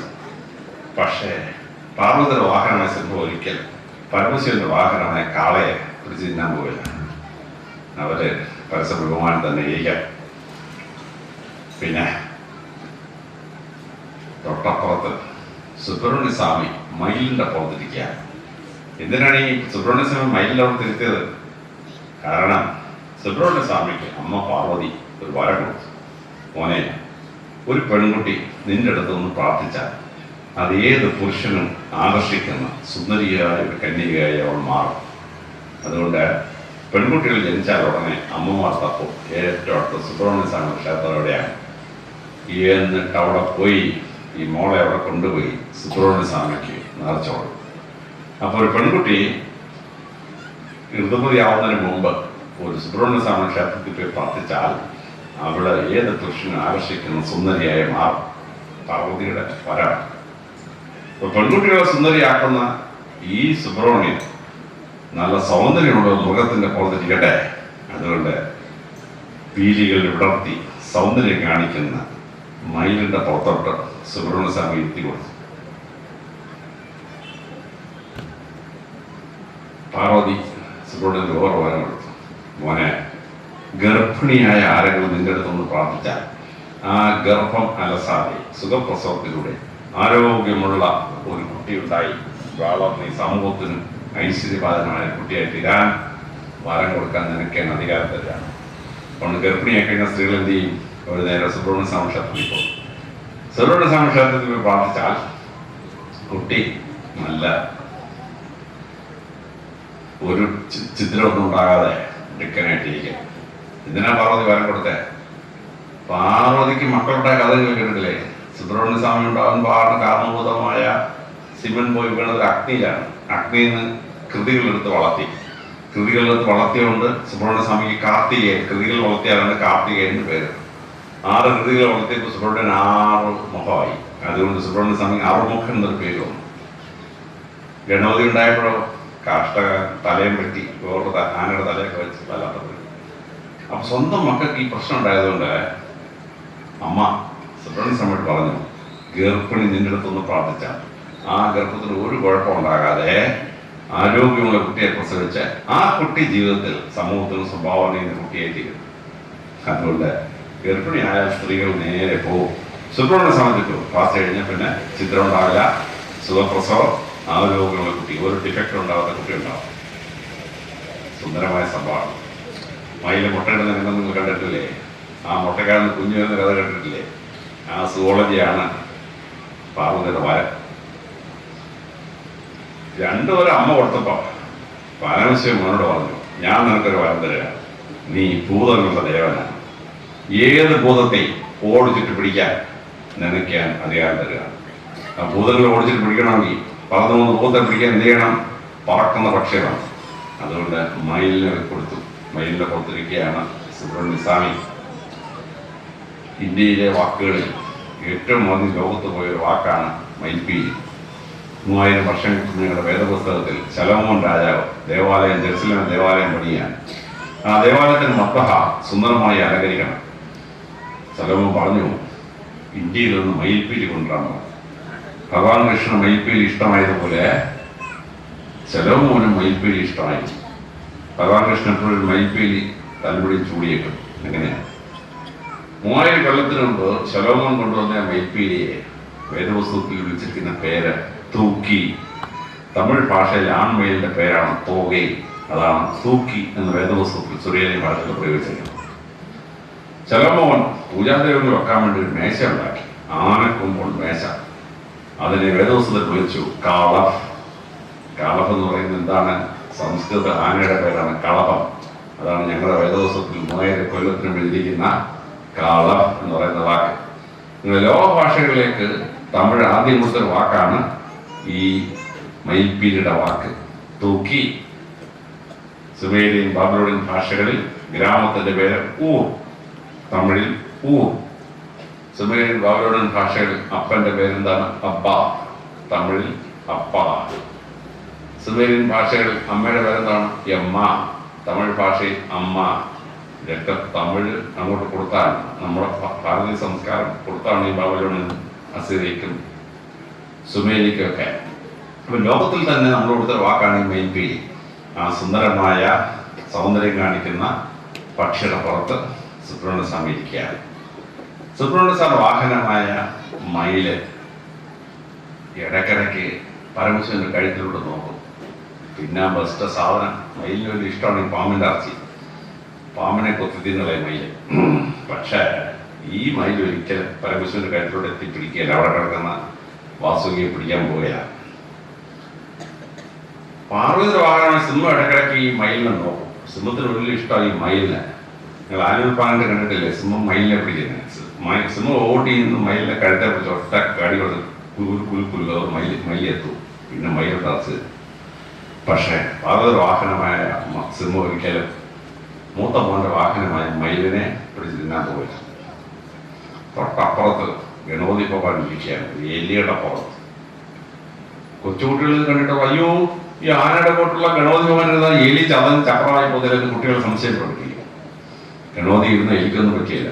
കാരണം ഗണപതി ഭഗവാൻ വിഘ്നേശ്വരനാണ്. ഗ്രാവിറ്റി അല്ലെങ്കിൽ ഗുരുത്വാകർഷണം എന്ന വിഘ്നം ഗണപതിക്ക് പ്രശ്നമല്ല. അതുകൊണ്ട് ഗണപതിക്ക് ഭാരമില്ല. അതുകൊണ്ടാണ് ഗണപതി ഇരുന്നിട്ട് എലിക്കൊന്നും പറ്റാത്തത്. വിഘ്നേശ്വരനായതുകൊണ്ട് ഗുരുത്വാകർഷണ വിഘ്നം അദ്ദേഹത്തിന് ബാധകമല്ല. പക്ഷേ ഇന്ത്യയിലെ എല്ലാ ഗണപതി ക്ഷേത്രത്തിലും ഗണപതി ഇരിക്കുന്ന എലിയുടെ പുറത്താണോ? അല്ല. ഇന്ത്യയിലെ 100 ഗണപതി ക്ഷേത്രം എടുത്താൽ 60 ക്ഷേത്രത്തിലും ഗണപതി ഭഗവാൻ ഇരിക്കുന്ന സിംഹത്തിന്റെ പുറത്താണ്. കാര്യം ഗണപതി ഇടയ്ക്കിടയ്ക്ക് അമ്മയുടെ അടുത്ത് അമ്മേ അമ്മയുടെ വണ്ടിയിൽ നിന്നുണ്ടല്ലോ നീ കൊണ്ടുപോകപ്പെടാന്ന് സിംഹത്തിന്റെ പുറത്തേക്ക് പോകും. ലോകത്തിലെ എല്ലാ സ്ത്രീകൾക്കും ഭൂമിയിൽ ഏറ്റവും ഇഷ്ടം അവസാനമായി ഗർഭപാത്രം തുറന്നുപോയ കുട്ടി ആരാണോ ആ കുട്ടിയാണ് ഒരു അമ്മയ്ക്ക് ഈ ഭൂമിയിലെ ഏറ്റവും ഇഷ്ടമുള്ള ആള്. ഇനി അവസാനം ഗർഭപാത്രം തുറന്നുപോയ കുട്ടി ഒരു ആൺകുട്ടിയുടെ അയക്കാണെങ്കിൽ പോക്ക് കേസാണ്. അവൻ പറഞ്ഞതിനപ്പുറം 1 ഇഞ്ച് ആ അമ്മ പോവുകയില്ല. വലിയ വെച്ചിട്ട് കേട്ടോ. അപ്പൊ ഈ അമ്മയ്ക്ക് വീക്ക്നെസ് ആണ് ഈ ഗണപതി.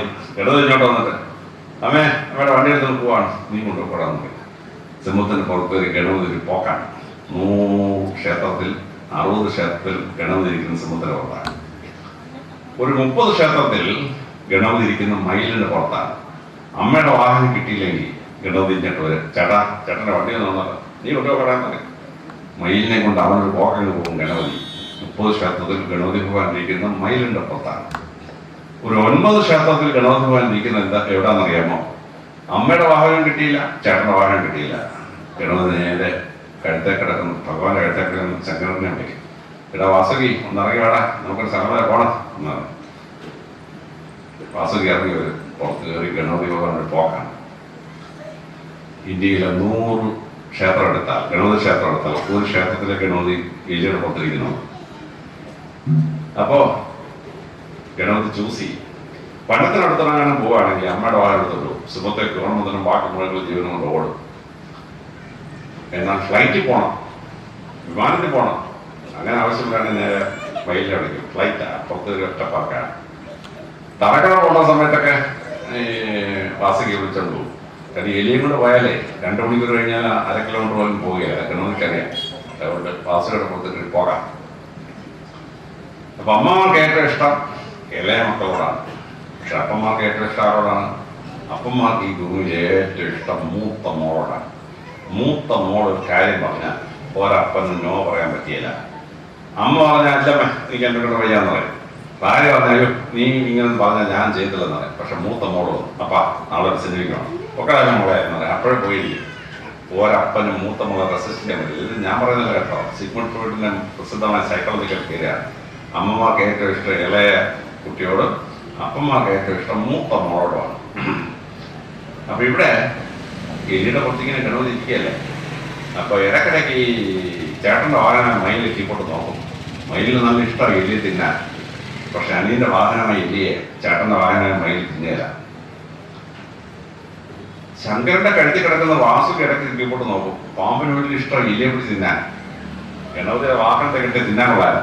പക്ഷേ ശങ്കരന്റെ കഴുത്തിൽ നിന്ന് ഇറങ്ങുന്ന വാസുകി ഒരിക്കലും ഗണപതിയുടെ വാഹനമാണ് എലിയെ പിടിച്ച് തിന്നാൻ പോവുകയില്ല. എന്താണ് ഈ പരമശിവൻ കുടുംബം നമുക്ക് പഠിപ്പിക്കുന്നത്? അത് ഹിന്ദുമത ലോകത്തെ പഠിക്കുന്ന വലിയൊരു തത്വമാണ്. ഒരു വീട്ടിൽ അപ്പനൊരു സ്വഭാവം, അമ്മയ്ക്കൊരു സ്വഭാവം, ചേട്ടനൊരു സ്വഭാവം, അനിയനൊരു സ്വഭാവം. ദൈവം അങ്ങനെയാണ് സൃഷ്ടിച്ചിട്ടുള്ളത് മനുഷ്യനെ. അപ്പൊ ഈ വൈരുദ്ധ്യമായ സ്വഭാവങ്ങളെ സമഞ്ജസ സമ്മേളനമായി കൊണ്ടുപോകാൻ എപ്പോഴും മനുഷ്യന് പറ്റുമോ?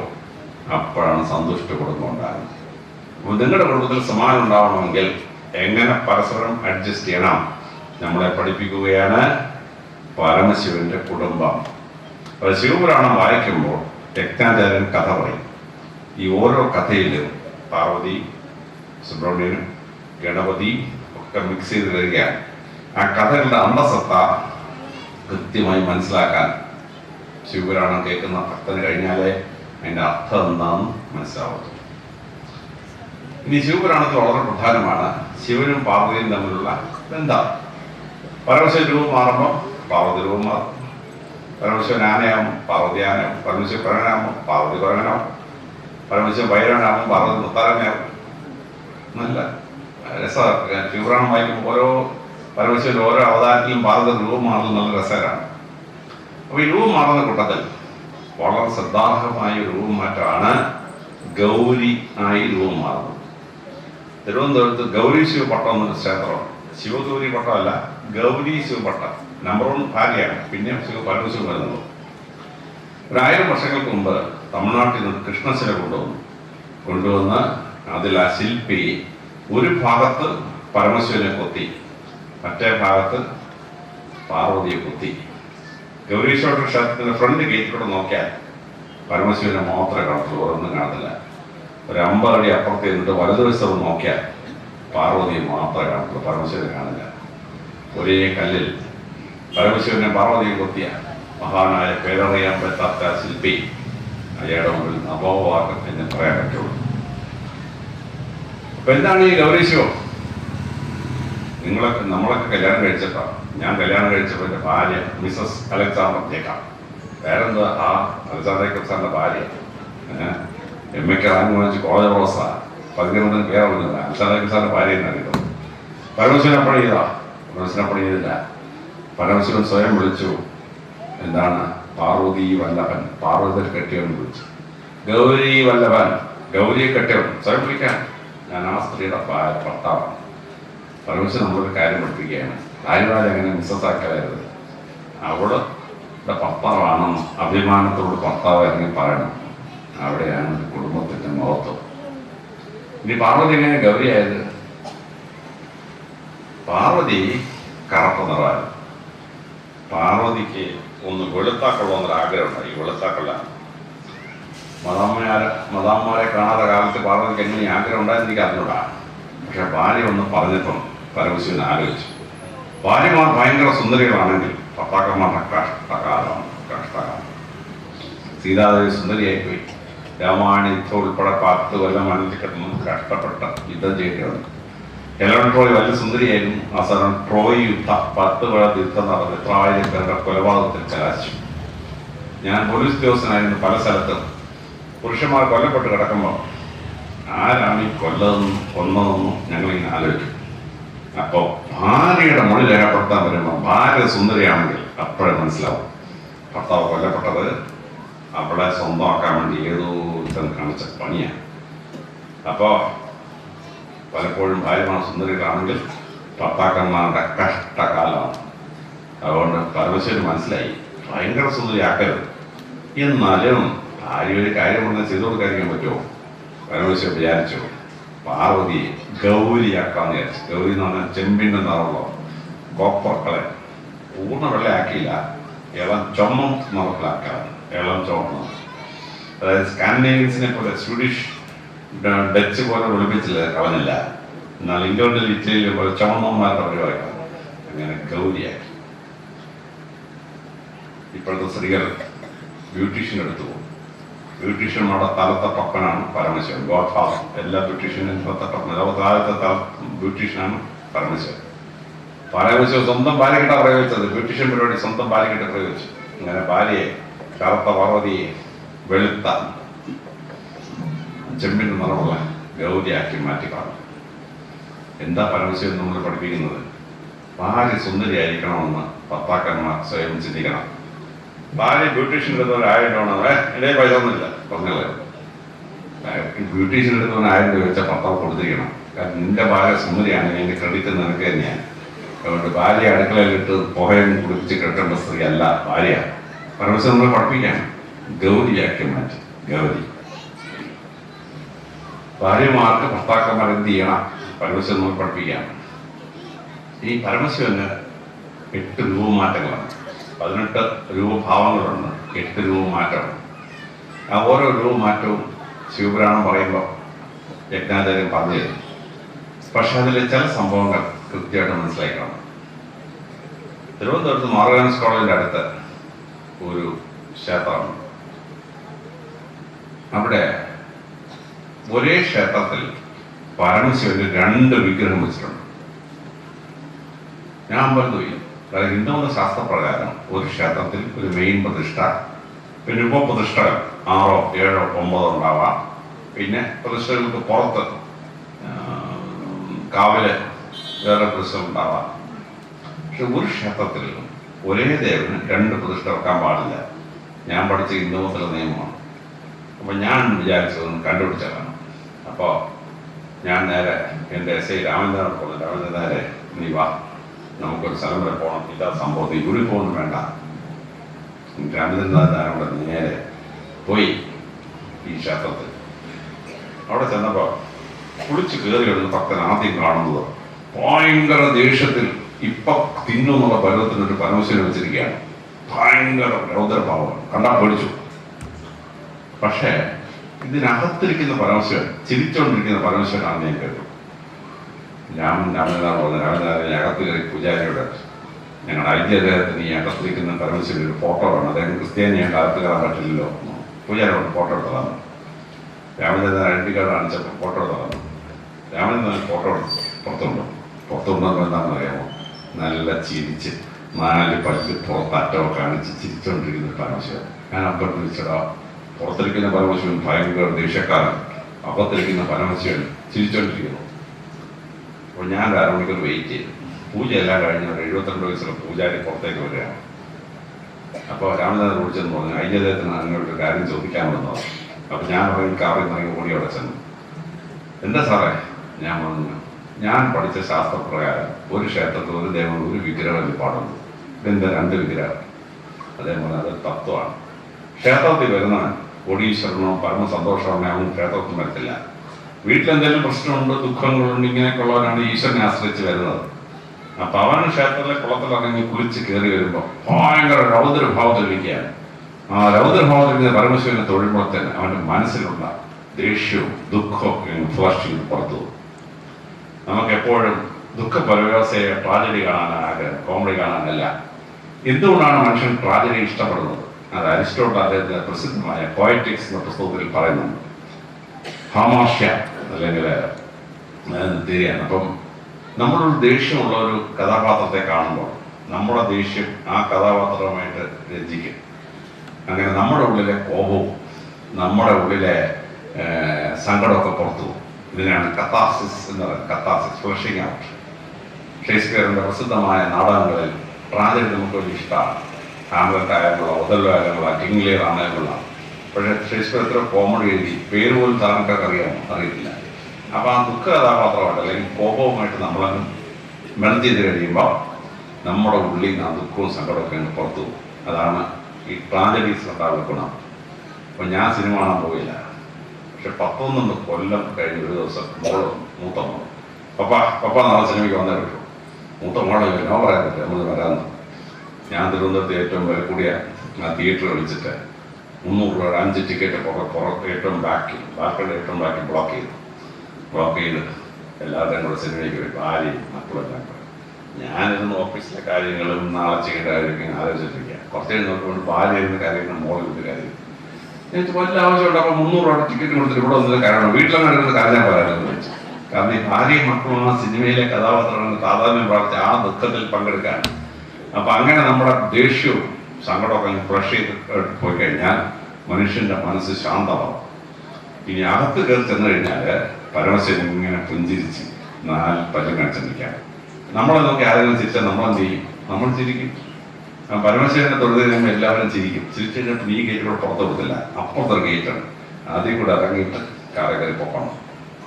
അപ്പോഴേ ഏത് ദുഃഖത്തിലും സങ്കടത്തിലും വരുന്ന മനുഷ്യനാണേലും ആദ്യത്തെ പരമശിവനെ കണ്ട് അകത്ത് കയറി ആ പരമശിവനെ കണ്ടിട്ട് അവൻ സന്തോഷവാനായി പോകും. അതാണ് ഈ ടെക്നിക്ക്. അപ്പൊ എനിക്ക് മനസ്സിലായി ഒരു അഗാധ സൈക്കോളജിയാണ് ഈ ക്ഷേത്രത്തിൽ പ്രയോഗിച്ചിരിക്കുന്നത്.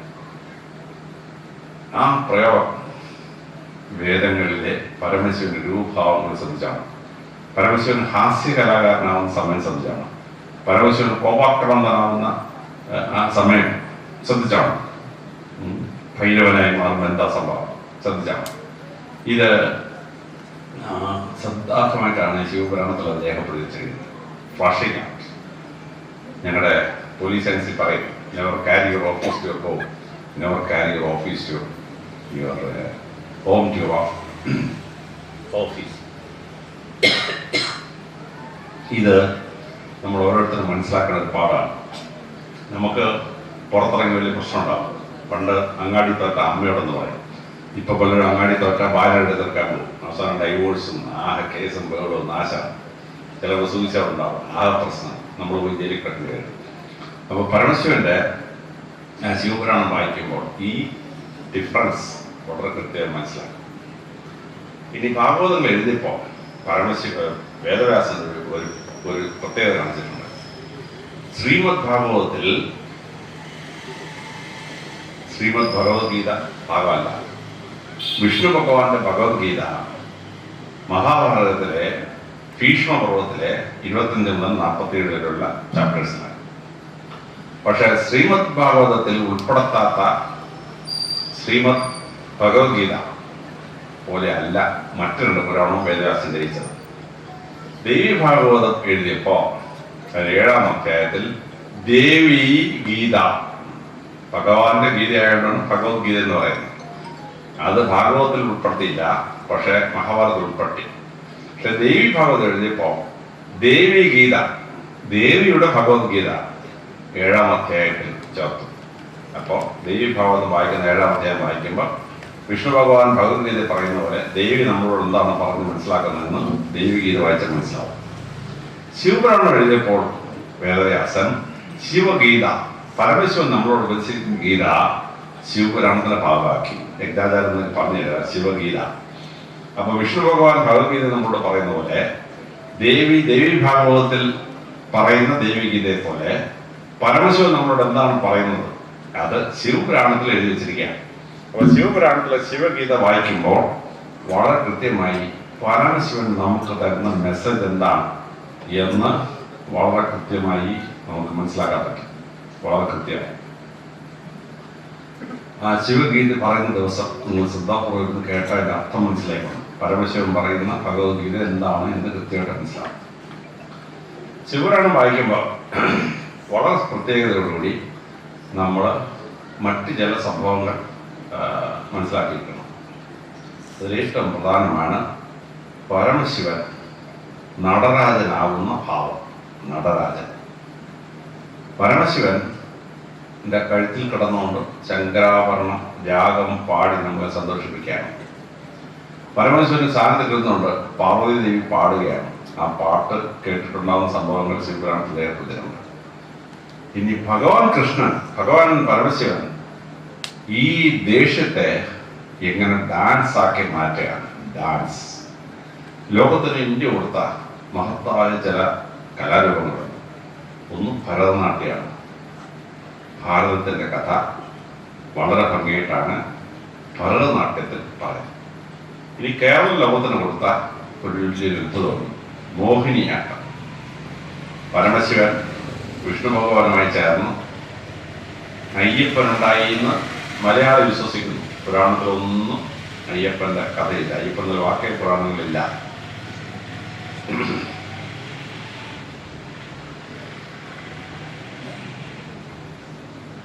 മഹാബലി കേരളം ഭരിച്ചു, ഒരു പുരാണത്തിലുമില്ല.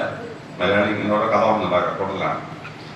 അതുകൊണ്ട് ഈ മോഹിനിയാട്ടം, അയ്യപ്പ ഭഗവാൻ ജയന്തിന് മുമ്പുണ്ട മോഹിനിയുടെ ആട്ടം കേരളം ലോകത്തിന് കൊടുത്ത സംഭാവനയാണ് ഈ മോഹിനിയാട്ടം. എന്നാൽ ഡാൻസിന്റെ ആചാര്യൻ പരമശിവൻ. സന്തോഷപ്രദമാണ് ആടിയത് അല്ല, ദേഷ്യം വന്നപ്പോൾ പരമശിവൻ ആടി ഡാൻസാണ്.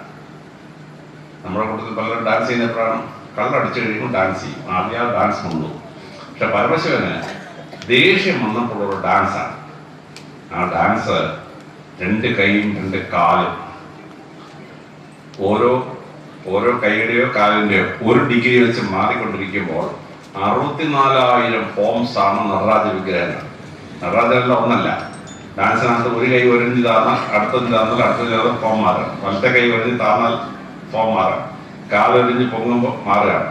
അങ്ങനെ ഓരോ ഡിഗ്രി മാറ്റത്തിന് 2 കൈ 2 കാലും മാറുന്നതനുസരിച്ച് 64,000 ഡിഫറെന്റ് ഫോംസ് ആണ് നടരാജൻ ആടുന്നത്. ആ നടരാജൻ ആടുന്ന പ്രസിദ്ധമായ പ്രതിഷ്ഠയുള്ള ചിദംബരം ക്ഷേത്രത്തിൽ ഞാൻ പോയിട്ടുണ്ട്. ആ ചിദംബരം ക്ഷേത്രത്തിൽ ചെല്ലുമ്പോൾ ആ ക്ഷേത്രത്തിലെ വിശാലമായ നടരാജന്റെ സങ്കല്പം എന്താണെന്ന്, എങ്ങനെയാണ് ഭഗവാൻ പരമശിവൻ ഡാൻസിനെ ഫോം ചെയ്തതെന്ന് കാണാൻ പറ്റും. അപ്പൊ ഇന്ത്യയുടെ നാട്യശാസ്ത്രം എഴുതിയുണ്ടാക്കിയത് ഭരതമുനിയാണ്. ഭരതമുനി ഒരു ജീവിച്ചിരുന്ന മനുഷ്യനാണോ അതോ ഭാവം, രാഗം, താളം, ആ 3 ആദേശം ഭാരത എന്ന വാക്കുണ്ടായതെന്നൊക്കെ തർക്കമാണ്. ഞാൻ തർക്കമൊന്നും കയറുന്നില്ല. അപ്പോൾ ഈ ഡാൻസിന്റെ ഉത്ഭവവുമായി ബന്ധപ്പെട്ട് പരമശിവൻ ഡാൻസറായി മാറി നടരാജനായി മാറുന്ന സംഭവം പ്ലേറ്റോ അദ്ദേഹത്തിന്റെ വിശ്വപ്രസ്ഥാനത്തിൽ പറയുന്നുണ്ട്. പ്രപഞ്ചത്തിന്റെ ഗോളങ്ങളെ പിടിച്ചു നിർത്തിയിരിക്കുന്നത് the world of music and dance ആണെന്നാണ്. അപ്പൊ പ്ലേറ്റോ ഇത് പറയുന്നത് എത്രയോ നൂറ്റാണ്ട് മുമ്പാണ് പരമശിവൻ ഡാൻസിന്റെ ഫോമായി മാറുന്നത്. ഇനി പാർവതിയോ, പാർവതി ഡാൻസിന്റെ ഫോമായി മാറുകയാണ്. പാർവതി ഉണ്ടാക്കിയ ഡാൻസ് ഫോംസ് ദേവലോകത്തെ ഉർവശി, മേനക, രംഭ, തിലോത്തമ കോപ്പി ചെയ്യാണ്. അപ്പൊ ഒരിക്കൽ രംഭക്കാണോ മേനക്കാണോ താളം തെറ്റി പാർവതി പറഞ്ഞു അല്ലല്ല അങ്ങനെയല്ല, താളം ഇതാണെന്ന് പാർവതി ഒന്ന് തിരുത്തി കൊടുക്കുകയാണ്. അപ്പോൾ പരമശിവനും പാർവതി ഡാൻസിന്റെയും മ്യൂസിക്കിന്റെയും ഈശ്വര സങ്കല്പങ്ങളായി മാറി. അപ്പൊ കലയുടെ ഉത്ഭവവുമായി പരമശിവൻ എങ്ങനെ ബന്ധപ്പെട്ടിരിക്കുന്നുള്ളത് വളരെ കൃത്യമായി നമ്മൾ മനസ്സിലാക്കേണ്ട ഒരു സംഭവമാണ്. പരമശിവന്റെ തൃക്കണ്ണ് വളരെ പ്രത്യേകതയുള്ള ഒരു ഫാക്ടറാണ്. മറ്റ് ദൈവങ്ങൾക്ക് ഇല്ലാത്തൊരു സങ്കല്പം. എന്താണ് തൃക്കണ്ണ്? തൃക്കണ്ണ് ഉൾക്കണ്ണ് എന്ന് പറയുന്നതിൻ്റെ ഒരു ഭാഗമാണ്. അപ്പോൾ നമ്മുടെ തലച്ചോറിന് 3 ഭാഗമാണ്: സെറിബ്രം, സെറിബെല്ലം, മെഡുല്ല ഒബ്ലാങ്കേറ്റ. അതിന്റെ സെറിബ്രം ഒരു കുട്ടി ജനിച്ചു വീഴുമ്പോൾ 100 ഗ്രാമേ ഉള്ളൂ. 3 വയസ്സ് 9 വയസ്സിലാവുമ്പോഴേക്കും ഈ സെറിബലത്തിന് 2ാമതൊരു ഭാഗം ഉണ്ടാവും. അതാണ് പാരപ്രോ സെറിബെല്ലം അല്ലെങ്കിൽ പാരാ സെറിബെല്ലം. ഈ പാരാ സെറിബെല്ലത്തിലാണ് ഈശ്വരവിശ്വാസം, പ്രാർത്ഥനയൊക്കെ ഇരിക്കുന്നത്. 3 വയസ്സ് 8 വയസ്സ് വരെ ഒരു കുട്ടി മുത്തശ്ശന്റെ മുത്തശ്ശനും കൂടെ വളർന്നാൽ അവരുടെ പ്രാർത്ഥന കേട്ടിട്ട് കുട്ടിക്ക് ഈശ്വരവിശ്വാസം ഉണ്ടാവും. പിന്നെ മരണം വരെ ആ കുട്ടി ഒരു നിരീശ്വരവാദം ആവില്ല, ഒരു അഗ്നോസ്റ്റിക് ആവില്ല. അപ്പൊ ഈ പാരാ സെറിബെല്ലം ലഭിക്കുന്ന പോയിന്റിന്റെ തൊട്ട് മുമ്പിലാണ് ഈ തൃക്കണ്ണിരിക്കുന്നത്. അപ്പോൾ മനുഷ്യൻ ഏത് ശാസ്ത്രം പഠിച്ചാലും അതിന്റെ അന്തരാർത്ഥം മനസ്സിലാക്കണം. ഉൾക്കണ്ണുകൊണ്ട് അന്തരാർത്ഥം മനസ്സിലാക്കണം. അപ്പൊ ആശാൻ ഉൾക്കണ്ണ് തുറപ്പിക്കുന്ന ഭാഗത്തിൽ കവിതയില്ലേ തോന്നലാണ്. അപ്പൊ പരമശിവനാണ് ഈ ഇന്നർ വ്യൂ അല്ലെങ്കിൽ ഇൻറ്റ്യൂഷൻ എന്ന് പറയുന്നത്. ആ ഇൻറ്റ്യൂഷന്റെ സിമ്പിളാണ് നെറ്റിയിലെ ആ തൃക്കണ്ണെന്ന് പറയുന്നത്. മഹത്തായ സങ്കല്പമാണ് ആ തൃക്കണ്ണെന്ന് പറയുന്നത്. ഉൾക്കാഴ്ച അല്ലെങ്കിൽ ഇൻറ്റ്യൂഷൻ എന്ന് പറയുന്ന സങ്കല്പം. ലോകത്തിലെ മഹത്തായ കണ്ടുപിടുത്തങ്ങളുടെ ഒക്കെ നടക്ക് ഒരു ഇൻറ്റ്യൂഷനാണ് അതിന്റെ ബാലൻസായി നിൽക്കുന്നത്, വളരെ ശ്രദ്ധാർഹമായി നിൽക്കുന്നത്. ഇനി പരമശിവന്റെ സങ്കല്പം വളരെ ഭംഗിയായി വ്യാഖ്യാനിക്കുന്നത് ഗുജറാത്തിലെ പാലിത്താനോ എന്നൊരു സ്ഥലത്താണ്. ഗുജറാത്തിലെ പാലിത്താനോയിൽ ഒരു മലയും അതിന് ചുറ്റിലുമായി 1000 ക്ഷേത്രം ഉണ്ടാക്കിയിരിക്കുകയാണ്.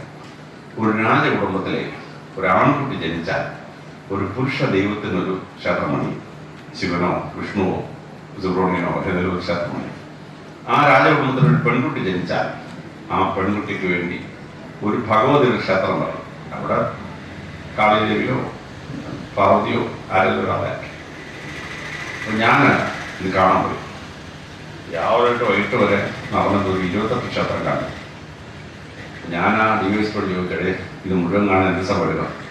സാറോട് വീട് വാടക എടുത്തത് 4 മാസം കൊണ്ട് ഞാൻ മുഴുവൻ കാണിച്ചു തരാം. ഞാൻ എനിക്ക് ആ 3 ദിവസം അവധിയുള്ളത്. ആ സമയത്ത് എൻ്റെ ഭാഗ്യത്തിന് ഒരു കോടീശ്വരൻ ഹെലികോപ്റ്റർ ലാൻഡ് ചെയ്തു. ഡിവൈസ് ഞാൻ പോയി ചോദിച്ചായിരുന്നു. ഡിവൈസ് പോയി കോടീശ്വരൻ തോന്നി കേരളത്തിൻ്റെ ഐസ് വന്നു, അദ്ദേഹത്തിന് കാണാൻ സമയമില്ല. അങ്ങയുടെ ഹെലികോപ്റ്റർ 10 മിനിറ്റ് കറക്കാമെന്ന് വെച്ചു. കറക്കാമെന്ന് എന്നെ ഹെലികോപ്റ്റർ കയറ്റി ഈ മലയുടെ ചുറ്റും 10 മിനിറ്റ് കറക്കൊണ്ടുപോകും. എൻ്റെ അമ്മോ എന്തോന്നറിയാമോ, അസഭാണ്. അപ്പൊ ഈ പാലിത്താനയിലെ 1000 ക്ഷേത്രങ്ങളിൽ പരമശിവനും പരമശിവന്റെ കുടുംബത്തിന് സമർപ്പിക്കപ്പെട്ട 10-200 ക്ഷേത്രമുണ്ട്. അതിൽ ഓരോ ക്ഷേത്രത്തിലും ആ പരമശിവന്റെ രൂപമാറ്റവും ഭാവവും വളരെ റിസർച്ചായ മെറ്റീരിയലാണ്. വളരെ റിസർച്ചായ മെറ്റീരിയൽ. അത് കൃത്യമായി പഠിച്ച് മനസ്സിലാക്കേണ്ട സംഭവമാണ്. കൃത്യമായിട്ട് മനസ്സിലാക്കണം. ഇനി പരമശിവന്റെ ആരാധന ലോക ചരിത്രത്തിൽ തന്നെ ആദ്യമായി ഉണ്ടായ ആരാധനയാണ്. അടുത്ത കാലത്ത് ഏറ്റവും പഴക്കമുള്ള പുരാതന സംസ്കാരങ്ങളുടെ അംശം കിട്ടി. തുർക്കിയുടെയും യുക്രൈന്റെയും അടുത്ത ഗോബക്കി തെപ്പി, കരാളി തെപ്പി എന്നൊക്കെ പറയുന്ന 10,000 കൊല്ലം പഴക്കമുള്ള പട്ടണങ്ങളുടെ അവശിഷ്ടം അവിടെ നിന്ന് കിട്ടിയത് ശിവലിംഗ പ്രതിഷ്ഠയും ശിവക്ഷേത്രങ്ങളുമാണ്. റഷ്യയുടെയും യുക്രൈന്റെയും ബോർഡറിൽ ഇപ്പൊ കുർസ്ക് എന്ന സ്ഥലത്ത് യുക്രൈൻ സൈന്യം കയറിയിട്ടുണ്ട്. അവിടെ ഒരു മഞ്ഞ് മലയിടിഞ്ഞ് താഴെ വീണു. മഞ്ഞെല്ലാം മാറ്റി ചെന്നപ്പോൾ ശാസ്ത്രജ്ഞന്മാർ കണ്ടെത്തിയത് ശിവലിംഗ പ്രതിഷ്ഠയുള്ള ഒരു ശിവക്ഷേത്രമാണ്. യുക്രൈനും കസാഖിസ്ഥാനും കിർഗിസ്ഥാനും ടർക്കമെനിസ്ഥാനും ഉസ്ബെക്കിസ്ഥാനും താജിക്കിസ്ഥാനും ഒക്കെ ശിവാരാധനയുള്ള പഴയ സംസ്കാരങ്ങളെ. ഇൻഡസ് വാലി സിവിലൈസേഷന് കിട്ടിയിട്ടുള്ളത് പരമശിവന്റെ പശുപതി വിഗ്രഹമാണ്. വിഗ്രഹ പ്രതിഷ്ഠ ശിവലിംഗ പ്രതിഷ്ഠയാണ്. സുന്ദരമായ ശിവലിംഗ പ്രതിഷ്ഠ. പരമശിവന്റെ ആരാധനാ ഫോംസ് 46 രാജ്യങ്ങളിൽ കിട്ടിയിട്ടുണ്ട്. 46 കൺട്രീസ്. വളരെ കൃത്യമായ സംഭവമാണ്. പക്ഷേ ഇതിലെ ലിംഗവും പാമ്പും എന്താണെന്നുള്ളതിനെ പറ്റി സാധാരണ ഭക്തന് പലപ്പോഴും മനസ്സിലാവില്ല.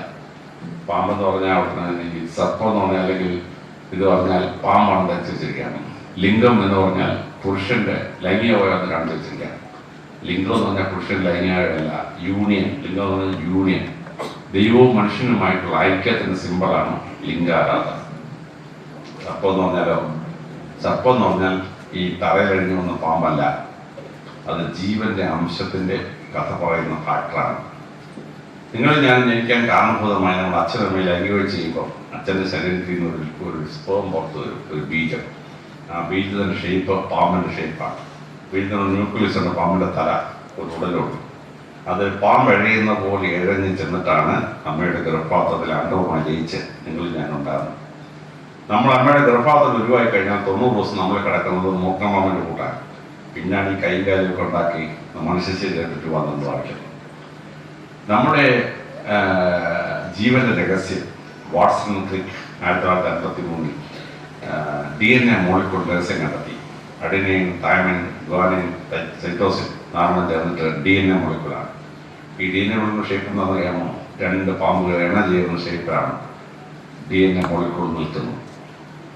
ഇനി നമ്മുടെ ശരീരത്തിലെ നെർവസ് സിസ്റ്റം, അതിൻ്റെ ഷേപ്പ് എന്നാണ്. സെൻട്രൽ നെർവസ് സിസ്റ്റമാണ് തലച്ചോറ്. നട്ടലിനകത്തൊന്ന് സുഷിമനയും ചേർന്നാൽ അസൻ പാമ്പാണ്. തലച്ചോറ് പാമ്പിന്റെ തലയും നട്ടലിനകത്തോടൊപ്പം പാമ്പിന്റെ ഉടലുമാണ്. നമ്മുടെ ശരീരത്തിൽ 60,000 ന്യൂറോൺസ് ആണ്. ഓരോ ന്യൂറോണിന്റെ ഷേപ്പ് എന്താണ്? ഓരോ ന്യൂറോൺ ഷേപ്പ് പാമ്പിന്റെ ഷേപ്പാണ്. ന്യൂറോണിന്റെ ന്യൂക്ലിയസ് പാമ്പിന്റെ തലയും മറ്റേത് പാമ്പിന്റെ ഉടലുമാണ്. ഞങ്ങൾ ക്രിസ്ത്യാനികൾക്ക് അനുവദനീയമായ ഏക വിഗ്രഹം സർപ്പവിഗ്രഹമാണ്. മോശയെ യഹൂദന്മാരെ കൊണ്ട് പരുവിൽ പോയി പാമ്പ് കടിച്ച ആളുകൾ മരിക്കാൻ തുടങ്ങി. മോശയെ ദൈവത്തോട് ചോദിച്ച് എന്ത് ചെയ്യണം? ദൈവത്തോട് മോശയോട് ദൈവം പറഞ്ഞു, നീ ഒരു സർപ്പവിഗ്രഹം ഉണ്ടാക്കി അതിൻ്റെ മുമ്പിൽ നിന്ന് പ്രചാരണം. അങ്ങനെ യഹൂദന്മാർക്ക് ക്രിസ്ത്യാനിക്ക് മുസ്ലിം അനുവദനീയമായ ഏക വിഗ്രഹം ഈ സർപ്പമാണ്. നമുക്ക് രോഗം വന്നു, നമ്മളോടൊപ്പം മെഡിക്കൽ കോളേജിൽ മെഡിക്കൽ സയൻസിൻ്റെ സിമ്പിൾ എന്താണെന്നറിയാമോ? പാമ്പിങ്ങനെ പത്തിടത്തിക്കുന്നതാണ് സിമ്പിൾ. ഞങ്ങളുടെ ക്രിസ്ത്യൻ ബിഷപ്പ്മാർ വരും, അംശോടെയുണ്ട്. അംശോടെ അറ്റത്തെന്നറിയാമോ? പാമ്പിൻ്റെ പത്തിയാണ്. ആർച്ചുബിഷൻ മേടിപ്പായാലോ വടിയുടെ 2 സൈഡ് 2 പാമ്പിങ്ങനെ നിൽക്കുകയാണ്. മാപ്പാവ പിടിക്കുന്ന കമ്പിൻ്റെ അറ്റത്തും പാമ്പാണ്. ഇതിൽ ഫറോ രാജാവിൻ്റെ തലയുടെ കിരീടത്തിൽ വെച്ചിരിക്കുന്നതാണ് പാമ്പാണ്. അമേരിക്ക റെഡ് ഇന്ത്യക്കാർ അവരുടെ പ്രധാന ദൈവം എന്താണ്? കൊട്സാൽക്കോട്ടൽ എന്താണ്? മൂർക്കമ്പ. ലോകത്തിലെ ഭൂഖണ്ഡങ്ങളിൽ തമ്മിൽ കാണാത്ത ആളുകൾ പാമ്പിന് പേരിട്ടു. മലയാളത്തിൽ നമ്മൾ പാമ്പെന്ന് വിളിച്ചു, ഹിന്ദിയിൽ അവർ സാമ്പെന്ന് വിളിച്ചു, ആഫ്രിക്കയിൽ നീഗ്രോസ് അതിനെ വാമ്പെന്ന് വിളിച്ചു, അമേരിക്കയിൽ റെഡ് ഇന്ത്യൻസ് അതിനെ ചാമ്പെന്ന് വിളിച്ചു. എന്ത് രസമാണ് തമ്മിൽ കാണാത്ത ജനത. ഈ കുത്തത്തിന് പേരിട്ട ഒരുപോലെ നമ്മൾ പാമ്പെന്ന് വിളിച്ചു, ഇന്ത്യയിൽ സാമ്പെന്ന് വിളിച്ചു, ആഫ്രിക്കയിലെ വാമ്പെന്ന് വിളിച്ചു, അമേരിക്കയിലെ ചാമ്പെന്ന് വിളിച്ചു. ഇതാണ് അതിൻ്റെ രസം. അപ്പോൾ ഈ പാമ്പെന്ന് പറഞ്ഞാൽ എഴഞ്ഞു പോകുന്ന പാമ്പല്ല നാഗം എന്ന് പറയുന്നത്. നാഗം എന്ന് പറയുന്നത് മനുഷ്യൻ്റെ ജീവന്റെ രഹസ്യമാണ് നാഗം. അതാണ് പരമശിവന്റെ കഴുത്തിൽ കിടക്കുന്ന വാസുകി അല്ലെങ്കിൽ ശങ്കരാഭരണം. മനുഷ്യന്റെ സംഗീതവുമായി ആ ശങ്കരാഭരണം എത്ര ഭംഗിയായി അലഞ്ഞു ചേർന്ന് നിൽക്കുകയാണ്. പരമശിവൻ ശരീരത്തിൽ വാരി പൂശുന്നത് ഭസ്മാണ്. എന്താണ് ഈ ഭസ്മം? എല്ലാ കത്തി ചാമ്പലായിട്ട് കിട്ടുന്ന സാധനമാണ് ഈ ഭസ്മം. കാരണം മനുഷ്യനോട് പരമശിവൻ പറഞ്ഞു തരിക, മനുഷ്യ നീ മണ്ണാണ്, നീ അഹങ്കരിക്കുന്നു പാടില്ല. നീ മരിച്ചു കഴിഞ്ഞാൽ നീ ചാമ്പലായി പോവും. ആ ചാമ്പലാണ് നീ നിന്നെ മനസ്സിലാക്കാൻ ഞാൻ ചാമ്പൽ വരെ പൂശിരിക്കുക. ഹിന്ദുക്കൾ ലോകത്തിലെ ഏറ്റവും വലിയ ഗുണമാണ് ചത്തു കഴിഞ്ഞാൽ ആ ശരീരം ഭസ്മമാക്കി മാറ്റി ഒഴുക്കുക എന്ന് പറയുന്നത്. ഞങ്ങൾ ക്രിസ്ത്യാനികൾ മുസ്ലിങ്ങൾക്ക് ചത്തു കഴിഞ്ഞാൽ 18 അടി സ്ഥലം കൊണ്ട് പോയി കല്ലറ പണിഞ്ഞ് എന്നോട്ടേക്കെല്ലാം കല്ലും വെച്ചിരിക്കുക. അവിടെ കഴിയുന്ന പുഴുത്താറിഞ്ഞ് ലോകം മുഴുവൻ അതിൻ്റെ വിഷവും വെള്ളത്തിൽ കൂടെ കലർത്തി ആണ് ഞങ്ങളുടെയൊക്കെ ചാവ്. ഇന്ത്യയിലെ 142 കോടി ജനങ്ങൾ കല്ലറ വെക്കാൻ തുടങ്ങിയിരുന്നെങ്കിൽ 142 കോടി കല്ലറയ്ക്ക് 36,000 ചതുരശ്ര കിലോമീറ്ററാണ്. കേരളത്തിന് മുഴുവൻ സ്ഥലത്തൊക്കെ കൂടുതലാണ് ഇന്ത്യയിലെ ഹിന്ദുക്കൾ മുഴുവൻ കല്ലറ പണിഞ്ഞാൽ പോയാൽ നഷ്ടപ്പെടുന്ന സ്ഥലം. കഴിഞ്ഞ 1000 കൊല്ലം ഇവിടെ ജനിച്ച മുഴുവൻ ഹിന്ദു കല്ലറ പണിഞ്ഞതിനുണ്ടല്ലോ ഇന്ത്യയുടെ പകുതി ഏറിയ കല്ലറയ്ക്ക് പോയതായിരുന്നു. ഹിന്ദുക്കൾ ചെയ്ത ഏറ്റവും വലിയ ഗുണമാണ് അതിനെ ഭസ്മമാക്കി ആറ്റിലൊഴുക്കും. അത് എക്കൽ പോലെ വലുത് തിന്ന് നല്ല ഭംഗിയായിട്ട് വളരും. മഹാനായ ഗുരുദേവനോട് ചോദിച്ചു, മരിച്ചതിന് ശേഖരം നമ്മൾ വെട്ടിക്കണിച്ച് വാഴയ്ക്ക് വളരട്ടക്കാൻ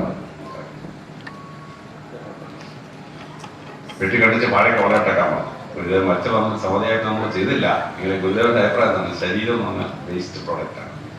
ഭഗവാൻ പരശുരാമൻ ശരീരത്തിൽ ഭസ്മം പൂശി നിങ്ങളോട് എന്നോട് പറയാണ്, മനുഷ്യ നീ വെറും ഭസ്മം പോലെ ഉള്ളൂ. നീ ഈ ഭൂമിയിൽ അഹങ്കരിക്കരുത്. അഹങ്കരിച്ചാൽ നിനക്ക് ഒരു രക്ഷയും കിട്ടുകയില്ല. പരമശിവന്റെ അവതാരങ്ങളും പാർവതിയുടെ പുനർജന്മവും സതിയായി വരുന്നു, പാർവതിയായി വരുന്നു. ഇങ്ങനെ അവതാരങ്ങളാണ്. അത് നമ്മളെ പഠിപ്പിക്കുന്നത് മനുഷ്യൻ പുനർജന്മത്തിലൂടെ അനശ്വരനായി മാറുന്ന അനശ്വരതയുടെ കഥ. മനുഷ്യൻ അനശ്വരനാണെന്ന് പരമശിവന്റെയും പാർവതിയുടെയും ഓരോ അവതാരവും അവിടുത്തെ രൂപാന്തരം നമ്മളെ പഠിപ്പിക്കുക. അതുകൊണ്ട് വളരെ ശ്രദ്ധാർഹം ഒന്നേമുക്കാൽ നമുക്ക് കഴിഞ്ഞ് നിർത്തുകയാണ്. അപ്പം നമ്മളൊരു ശിവപുരാണം കേട്ട് പഠിക്കുമ്പോൾ ആരാണ് പരമശിവൻ? പരമശിവന്റെ കുടുംബം എന്താണ്? പരമശിവന്റെ കഴുത്തിൽ കിടക്കുന്ന പാമ്പ് എന്താണ്? പരമശിവൻ എന്തിനാണ് ഈ ഭസ്മം പൂന്തിക്കുന്നത്? പരമശിവൻ ഗംഗാനദി വഹിക്കുന്ന മഹത്തായ സംഭവം സൈന്യം നദിയുടെ സംസ്കാരം നടന്നിട്ട് സിന്ധു യമുന ഗംഗ സമതലത്തിന്റെ സംസ്കാരം ഉണ്ടാവാൻ പരമശിവൻ എങ്ങനെയാണ് കാരണഭൂതനായത്? ലോകത്തെ നന്നാക്കാൻ വേണ്ടി പാലാഴി മധുരം പോലെ ഇൻഡസ്ട്രികൾ സ്ഥാപിക്കാം. പക്ഷെ അതിൻ്റെ വേസ്റ്റ് കാടുകൂടെ വിഷം പോലെ മനുഷ്യനെ കൊല്ലരുത്. അതിനെ കണ്ടെയ്ൻ ചെയ്യാൻ ഇൻഡസ്ട്രി ഉണ്ടാക്കിയവൻ എങ്ങനെ ശ്രമിക്കണം? പരമശിവൻ നമ്മളെ പഠിപ്പിക്കുകയാണ്. കുടുംബ ബന്ധങ്ങളുടെ ശക്തി എങ്ങനെയാണെന്ന് പരമശിവൻ നമ്മളെ പഠിപ്പിക്കുകയാണ്. പിന്നെ പരമശിവന്റെ ഏറ്റവും വലിയ ഗുണം, ഭൂമിയിൽ ഏത് മനുഷ്യന് പ്രശ്നമുണ്ടായാലും പരമശിവൻ അവിടെ എത്തി ആ പ്രശ്നം പരിഹരിച്ചിരിക്കും. ഇത് പരമശിവന്റെ വലിയൊരു ഗുണമാണ്. മഹാവിഷ്ണു ദശാവതാരത്തിൽ വരും, ഭഗവതി ദശാവതാരത്തിൽ വരും. പക്ഷെ പരമശിവൻ അങ്ങനെയല്ല. പരമശിവൻ ഏത് ഭക്തനും എവിടെ പ്രശ്നമുണ്ടായാലും അവിടെ പരമശിവൻ സഹായത്തിനെത്തും. ഇത് വളരെ അപാരമായ ഒരു വിശ്വാസ സംഹിതയാണ്. അതുകൊണ്ട് ഈ ശിവപുരാണം തീരുമ്പോഴേക്കും പരമശിവൻ ആരാണെന്നും പ്രപഞ്ച സൃഷ്ടിയിൽ പരമശിവൻ ആരായിരുന്നെന്നും നമ്മുടെയൊക്കെ ജീവിതത്തിൽ പരമശിവൻ ആരാണെന്നും പരമശിവന്റെ ജീവിതത്തിൽ നമ്മൾ പഠിക്കേണ്ട പാഠം എന്താണെന്ന് നിങ്ങൾക്ക് പഠിക്കാനും ശിവഗീതയുടെ പാഠങ്ങളിൽ ഭഗവാൻ വിഷ്ണു ഭഗവത്ഗീതയിൽ പറയുന്ന പോലെ നമ്മൾ ഈ ജീവിതത്തിൽ ജീവിക്കുമ്പോൾ ശ്രദ്ധിക്കേണ്ട കാര്യങ്ങൾ ശിവഗീത പറയുന്നത് ഭയങ്കരമായി ശ്രദ്ധിച്ച് ആ പാഠങ്ങൾ ഉൾക്കൊണ്ടുകൊണ്ട് ജീവിക്കാൻ കഴിയട്ടെ. ചങ്ങനാശ്ശേരി വളരെ സമ്പൽ സമൃദ്ധമായ ഒരു ഭൂപ്രദേശമാണ്. ഒരു കലാപം ഉണ്ടാക്കുന്ന ഭൂമി. ജനസംഖ്യ ഏതാണ്ട് ഈക്വലായി ഹിന്ദുക്കളും ക്രിസ്ത്യാനികളും മുസ്ലിങ്ങളുള്ള ഒരു സ്ഥലം. പക്ഷേ ഒറ്റ കലാപവും ചങ്ങനാശ്ശേരിയിൽ ഉണ്ടായില്ല. ഇത് ഈ ദേശത്തിൻ്റെ വലിയൊരു മഹിമയാണ്. ആ സമുദായ സൗഹാർദ്ദം പുലർത്തിക്കൊണ്ടു പോകാൻ നിങ്ങൾക്ക് ഏവർക്കും കഴിയട്ടെ. നിങ്ങൾക്ക് എല്ലാവർക്കും എല്ലാ മംഗളങ്ങളും പരമശിവൻ തരട്ടെ എന്ന് പ്രാർത്ഥിച്ചുകൊണ്ട് എൻ്റെ എളിയ വാക്കുകൾ ഞാൻ ഉപസംഹരിക്കുന്നു. നമസ്കാരം. ഈ നാടിൻ്റെ ക്ഷണം സ്വീകരിച്ചുകൊണ്ട് ഇവിടെ എത്തി ഹൈന്ദവ ആചാരാനുഷ്ഠാനങ്ങളുടെ ശ്രീ മഹാദേവന്റെ ചരിതങ്ങൾ എല്ലാം വളരെ എളിമയോടുകൂടി നമുക്ക് മുമ്പിൽ അവതരിപ്പിച്ചു. ആ മഹാത്മാവിന് ഡോക്ടർ അലക്സാണ്ടർ ജേക്കബ് IPS അവർക്ക് വാഴപ്പള്ളിയുടെ ഹൃദയം നിറഞ്ഞ നന്ദി രേഖപ്പെടുത്തുകയാണ്. അതോടൊപ്പം തന്നെ ഈ നാടിൻ്റെ ആദരവ് ഇപ്പോൾ നൽകുകയുമാണ്.